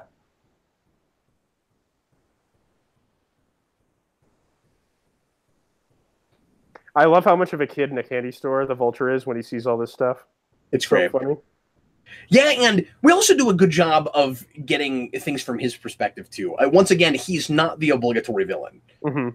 And we've had so many of those in Marvel movies, and that remains the big complaint that a lot of people have, that I completely agree with, is that too many of the villains in the Marvel movies have been kind of throwaway, or there's that kind of token thing about them where they're sort of supposed to be sympathetic, but it's they don't come alive enough, and they're not really three-dimensional characters. Obviously, we're getting a lot better about it with this, and especially Killmonger, who I could write a book about. Yeah, I was gonna say, Killmonger's a great villain, and because that movie became such a cultural phenomenon, everyone says he's one of Marvel's best villains. I feel like the Vulture doesn't get enough credit. I don't hear enough people talk about how great of a villain he is in this movie.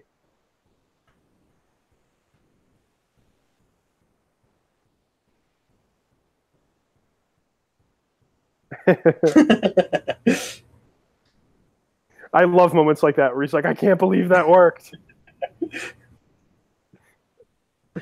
I'm excited that we remain perfectly synced up, Dan. Yeah, I mean, that's pretty rare for us, isn't it? It really is. No, that's an achievement in and of itself. I remember sometimes we would start the movie at the same time, and one of us would be 10, 15 minutes ahead of the other one. I don't think it was ever quite that bad, but I don't... Yeah, I'm exaggerating, but still, how does that even happen? Usually, it's because of different sources. Oh, okay. Usually it's the playback is at a slightly different speed, but if we're both using a disc in the exact same kind of player, that shouldn't happen. But I've had that happen too, and that I cannot begin to explain. Well, and I'm watching a digital version right now on my laptop. Oh, well, then that is actually really impressive, because I'm watching this on disc, so that's pretty amazing. The technological wizardry has not failed us this time.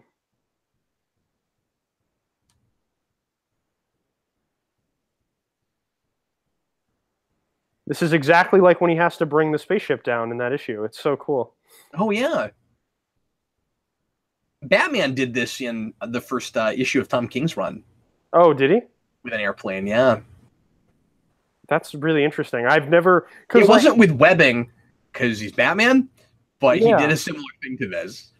That's interesting, because I don't know, you always think of characters like Superman dealing with airplanes. That's such a classic Superman moment.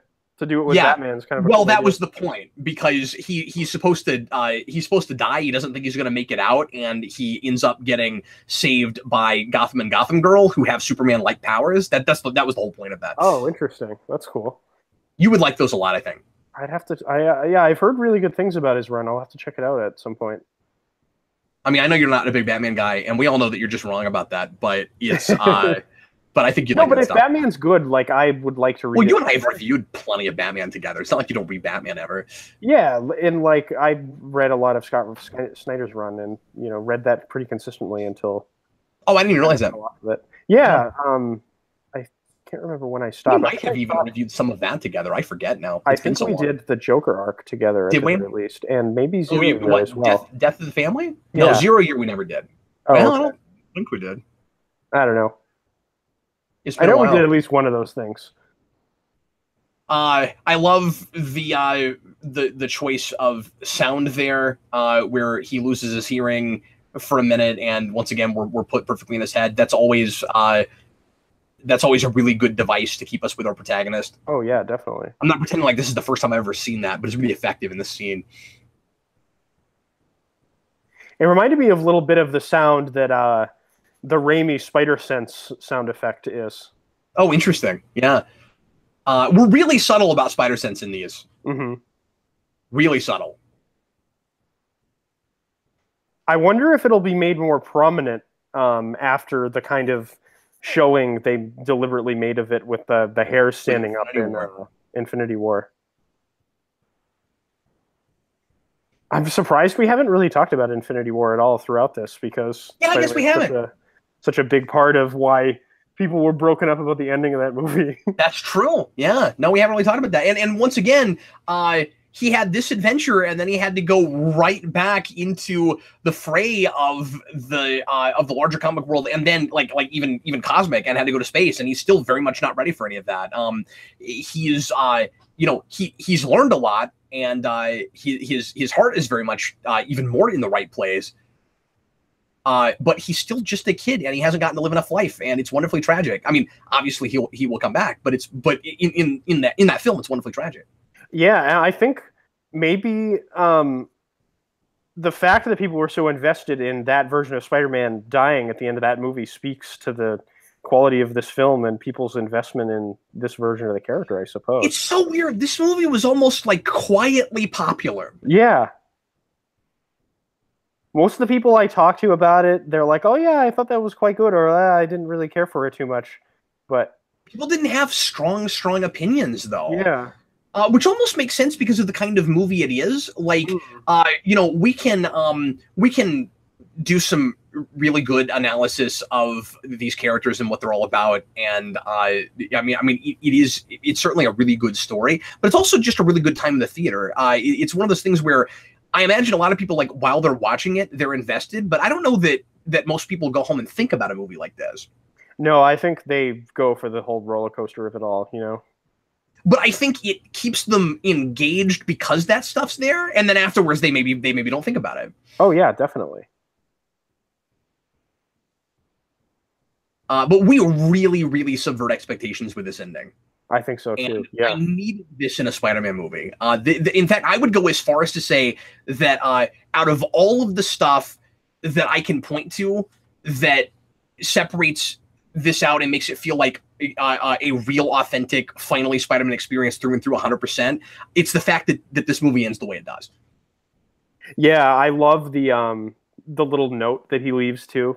Yep. Reminds me of the old school, friendly neighborhood Spider-Man rides. Does Tony Stark comics? Yeah, does Tony Stark rides? It's because you were looking at a roller coaster at the time. I'm tired, folks. Can you tell? And see, look, Spider-Man is sitting a few inches away from an American flag that we barely see. It's really subtle. Oh yeah, that's right. I didn't even notice that. See, because it's subtle, man. Subtle, man. How do you feel about Tony Stark? We didn't talk about this. Making up friendly neighborhood Spider-Man. I actually struggled with that first time out. I wasn't sure how I felt about that. I don't mind it. I don't know. It's not something I need. Like a hill I have to die on. Like Peter needs to come up with it, But so we didn't talk about this. Liz was is a super reasonable, understanding character. She's the exact antithesis of Mary Jane. Yeah, she gives Parker a lot of chances in this movie. She does, and but I mean, like, she also it takes him to task to some degree. She's not blind to everything, but she knows something's going on that he won't talk about, and she doesn't take everything personally and assume that he must be doing it to her on purpose, which is what we always do for forced drama with teenage love interests. Some people have suggested that she's almost too reasonable. I think I actually kind of agree with that. You think so? Or at least I did last time I saw this. Although I do like the way she leaves him. I do too. I think that so maybe I don't think that. I'm thinking to the last thought I had about this, but I can't remember. Oh, and the tiger thing is funny. That apparently, do you know this? Because it hadn't occurred to me. Apparently, they made the mascot a tiger because of the whole Mary Jane tiger thing. Oh, really? That's what that is. Yeah. Oh, I wonder if they'll put Peter in the mascot costume in one of the movies. And then she says, "Go get him, tiger," or something. Yeah. That'd be interesting. That would be really funny. But yes, I think that's on purpose. That's cool. Did you notice how his phone screen is cracked like a web? No, I didn't think of that. Yeah. That's pretty great. Yeah, and he should just keep it like that because it's like, you know, it goes with the theme of his superhero. It's the spider phone. Mm-hmm. I love how, like, Spider-Man's spider phone is just a cracked cell phone, and Batman's bat phone is a giant red phone that, like, is fancy and is in this, like, mahogany-lined library. I mean, look, if you had that much money, would you carry around a cracked phone like a web? No. Or would you have a blinking red phone in a library? It speaks to who those characters are. I think it's funny. Mm-hmm. No, that's true. I love this gag with this kid coming out of the bathroom. It's so awkward. Is that the same kid that was in the chess club? Or is that a different kid? Yeah. I'm actually not sure. We haven't really talked about No, John I think it Favreau is a in different this. kid. No, we haven't. But he's great in this. I really like him. I bet I mean, you could say this about a lot of character actors in these, but I mean, obviously Favreau was also a director, but he could not have imagined he would play Happy Hogan this many times. And Favreau's a massive fan too. I'm so happy he's continuing to get to be in these movies. Yeah, and then he's maintained a good relationship with Marvel despite not wanting to direct anymore after Iron Man 2. Although, at this point, I could see him coming back. He's got such a good relationship with Disney. And I think he might have even at some point, I don't remember where I read this, so I might be wrong about this. I think at some point he even said at this point he would come back. But MCU was handling things a little bit differently when he was there, and he complains. I've heard him complain a little bit with Iron Man 2 specifically that they held the reins a little bit too hard in like what he could and couldn't say publicly and that kind of thing. And I think that rubbed him the wrong way. And I think that they seem to have a different kind of working relationship with the directors now.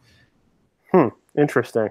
I mean, if he has a problem with Marvel controlling what he can and can't say, I mean, I don't know that concern is going to be addressed. They have massive NDAs, even more so for all these actors now about spoilers and stuff.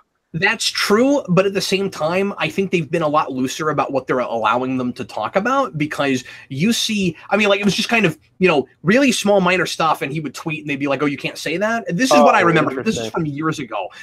But, I mean, like, Gunn doesn't have that problem. Gunn tells us about stuff all the time.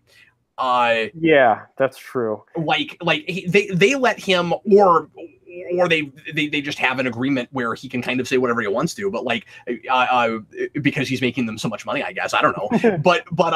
but James Gunn told us about Ego really early. And I wish that hadn't happened. I didn't want to know that before the movie came out, but that was one of the first things we knew about that movie, was that Peter Quill's father was going to be Ego the Living Planet.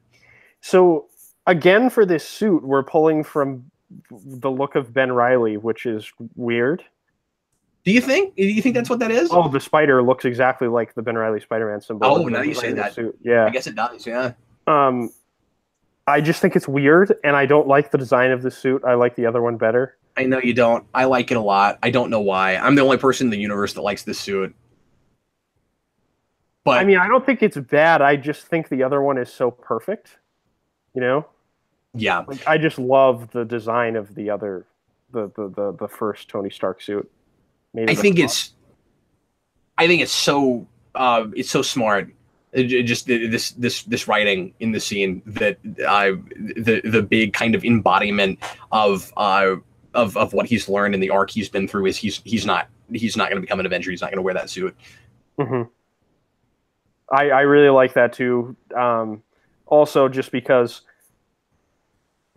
I just don't like Spider-Man being an Avenger. I like his stories to be more small and intimate like this, and I was very encouraged by the fact, walking out of this, the last kind of scene you get with him at the end of this movie, other than, you know, him taking the mask off and you get that funny stinger, is sort of a reaffirmation that he's going to stay a small scale, blue collar, little guy defender kind of superhero.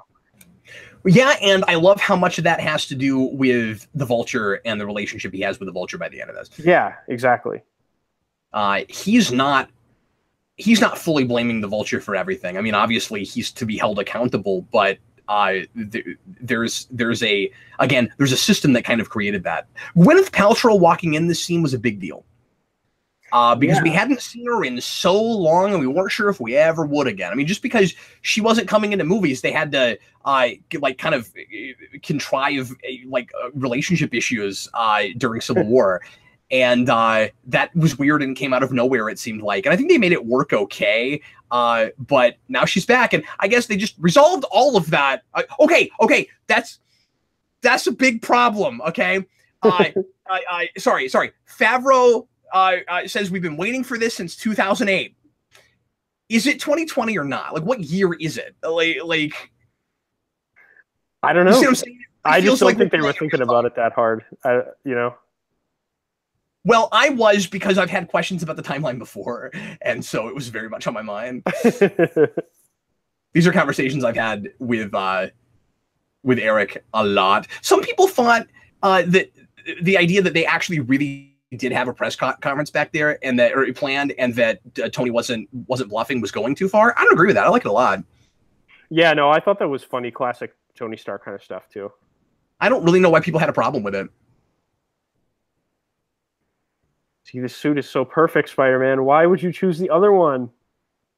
Hey, I'm not saying I like it better. I'm saying I like it. Gosh darn it. I didn't even want him to put it on and that's what he's wearing next movie. I just like it. That ending is great. That's where she sees him take his mask off. Partly because it's so realistic. Like she just walks in on him. Why didn't you lock the door, you idiot? Like, I love that. Like, he's still not always street smart about stuff. Yeah. But it's also great because it's a perfect parallel to the ending of Iron Man. I mean, these movies have so much in common. It's really cool. That's true. I didn't really think about that. You're right. I love that we end this movie, and this song is, or at least a Ramones song. I don't remember if it's this one exactly, but I like that we use the Ramones so much in this movie for the end credits and in an earlier scene in the movie, because they covered the Spider-Man theme, and their version of it's pretty good. But that was a cool touch. I went to the Weird Al Ill-Advised Vanity tour, Dan. Oh, nice. And Weird Al covered this song in that concert. Yeah, it's the only straight up cover that wasn't a parody or anything. And that concert was more about original songs. He did very few covers, and that's why he called it Ill-Advised Vanity. And it's wonderful, and it's just mostly just a standard rock show. He sits on a stool the whole time. It's great. That's the best name for a tour ever. The Ill-Advised Vanity Tour, and he plays this song, and the only jokey thing about it is that he plays a one-string guitar. So when they get to the guitar solo, he just plays one string. That's awesome. And then he puts it down and he does the rest of the song. Yeah, it's great. That's awesome. I think it was this song. It was a Ramones song. I'm actually not sure if it was this or another one, now that I'm thinking about it. Hey, this also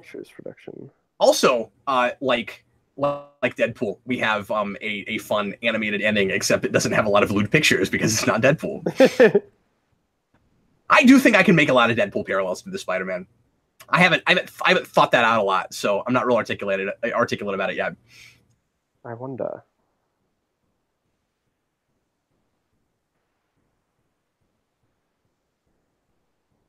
No, it's not on him. See, he doesn't have that on his face. It's not on him. Obviously, why do you have to tell him that? I cannot wait till we get live action Scorpion in a movie. It's something I've always wanted to see. His eye is horrifying. Yeah. But yeah, like, he won't say who he is. And that makes me think that we just can't know where exactly he'll go. Which is exciting, you know? Yeah, I mean, I have no idea either. It's great. But you know, breaks your heart for Liz. Like it breaks the whole situation. Kind of breaks my heart. Like, yeah, Michael Keaton did bad stuff, but like, I don't know, for whatever reason, they got me so invested in that character that like I don't want him to go to prison either. You know? Yeah, I mean, like, he's not on screen as much as Spider-Man, and he is the antagonist of this movie. It's not a dual protagonist movie, but you could do a version of this story where he's the tragic protagonist. Oh yeah, definitely. And Spider-Man is his antagonist. I mean, it's wonderful. It's textbook. I mean, he does get over the top villainy in the scene where he like accidentally kills that dude and doesn't care, but like, for the most part, his crew like doesn't try to hurt people. They're just out to steal stuff because they want money, you know. Like they're not actively going out and like, you know, terrorizing people and killing them for fun, or, you know, killing people in their way just to get the money. You know, it's kind of stealing stuff in the night from people. I think you're right about that. At the same time, he is kind of putting on a persona for his crew because he's the leader and he's not going to show that kind of weakness. Yeah. So when he accidentally kills that guy and he shows surprise but not remorse, he never shows remorse. I think it's possible that deep down, you know, he wishes that hadn't happened. And they do kind of play it for comedy. In that scene, but I don't know if I want to go as far as to say it's over the top villainy. I think the theatrical way that he tries to take out Peter with the glider is maybe a little bit more over the top villainy. Yeah, but also you got Michael Keaton, and how do you not do that? Very true. Very true. God, he's so perfect. It is still a huge, giant treat for me. I meant to say this earlier that it is Michael Keaton, because he was originally rumored to be Vulture, and then for a minute there, it seemed like he'd either wasn't him or he had backed out or something, and then it turned out that it really was him. I had made my peace with Michael Keaton's not going to be in a Marvel movie, and then he actually was, and so I'm still just stoked that he's in this. I thought he wasn't going to get the part. I was stoked that they cast him as this character. They wrote it so well, and like they're still keeping him around too. Like, yes, it's so cool. They cast him as one of the iconic Spider-Man rogues, and like they're gonna do something with it. Don't you think that's an ongoing fashion? A choice they made partly to surprise the audience because they're and trying to go against what we've done in other Spider-Man movies? Because yeah, the Amazing movies left the Lizard alive, but the formula that we're used to is the bad guys die. Yeah, generally speaking. I mean, I know Sandman makes it. Like, we can go down the list, but that is still the formula people expect, right? Yeah, and like, did anyone expect to see Sandman in Spider-Man 4? No, I don't think so. You know? Yeah. Mm-hmm. I think now that we've kind of turned the Marvel Cinematic Universe into an episodic thing, where like all of them kind of act like episodes of an ongoing plot story that involves all these characters. Right. We're finally embracing the serialized nature of what made Spider-Man work so well in its early and even much later after that incarnations in the comics, you know? Yeah, I mean, Spider-Man's all about ongoing storytelling, developing and changing these characters over time. Which is why, as much as I love this, I still wish somehow it could be a Netflix show. And people have said, well, that's impossible. It would cost too much. I mean, you wouldn't be able to do it with like a Stark suit and stuff, but I disagree with that. If you can do Daredevil on the small screen, I don't know why you can't do Spider-Man. I think it could be done. Yeah, I don't know. I don't understand that. People, with all due respect, this is nothing against anybody, but I think people get really used to the versions of things they've seen before, and they don't imagine a lot of other ways to do it. So like people, this is the example I use all the time. People look at all the Fantastic Four failures and they say, see, it can't be done. Well, no, it just hasn't been done right yet. Like, you haven't seen good versions of it. I mean, The Incredibles is the best Fantastic Four movie ever. So. Right, but they say you can't do it in live action. It's too hokey. And we've made people care about Ant-Man. That's dumb. It can be done. Yeah. No, that's very true. And like, I think people also... You couldn't have done it 20 years ago. I mean, putting Spider-Man on the small screen. Like, no, definitely not. And that's what I was going to say. I think people anticipate Spider-Man not working on a current, like, ABC, like, mainstream television budget, and I don't necessarily disagree with them there, but, like... No, of course. The Netflix streaming model provides so many other opportunities, and, like... that's where you'd want it. I wouldn't want it to be weekly television. Yeah, exactly. Like, I think that's what people picture in their mind, like... that's why it's such a taboo idea, because people have that idea like, oh, it's on a TV budget, so it's gonna look crappy. But yeah, my biggest fear with all this is to your point about serialized. Yeah, they get that, and it might end up they might get it almost to a fault, because I'm afraid we're not gonna get enough done with this character before Sony takes him back. If Sony takes him back, if they keep the deal and Marvel gets to keep using him and he can be in like 6 or 7 movies and we grow up with this guy, awesome. But if he's only in 3, I don't know that we get him far enough in 3. That at least that's my worry. But we haven't had that problem with anybody else. So yeah, I don't know. It'd be interesting to have a sort of. I'd love to be a fly on the wall at Sony to sort of see what their perspective on it is, because I can see the logic in protecting your intellectual property and like taking it back after the contract is up, but at the same time, like, I feel like you'd also damage your intellectual property by like spoiling the goodwill people have for this version of the character, you know? Yeah, it seems almost vindictive. It's like, we needed you then, but we don't like that we needed you, and I'm telling you, it won't work. People are like, they're not doing anything else.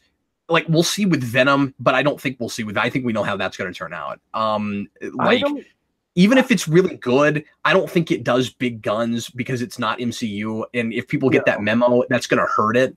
Man, I love that score so much. Oh, there's Captain America.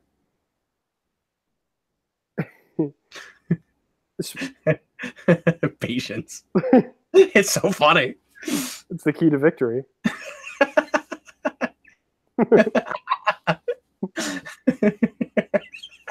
Chris Evans must have had a lot of fun every time.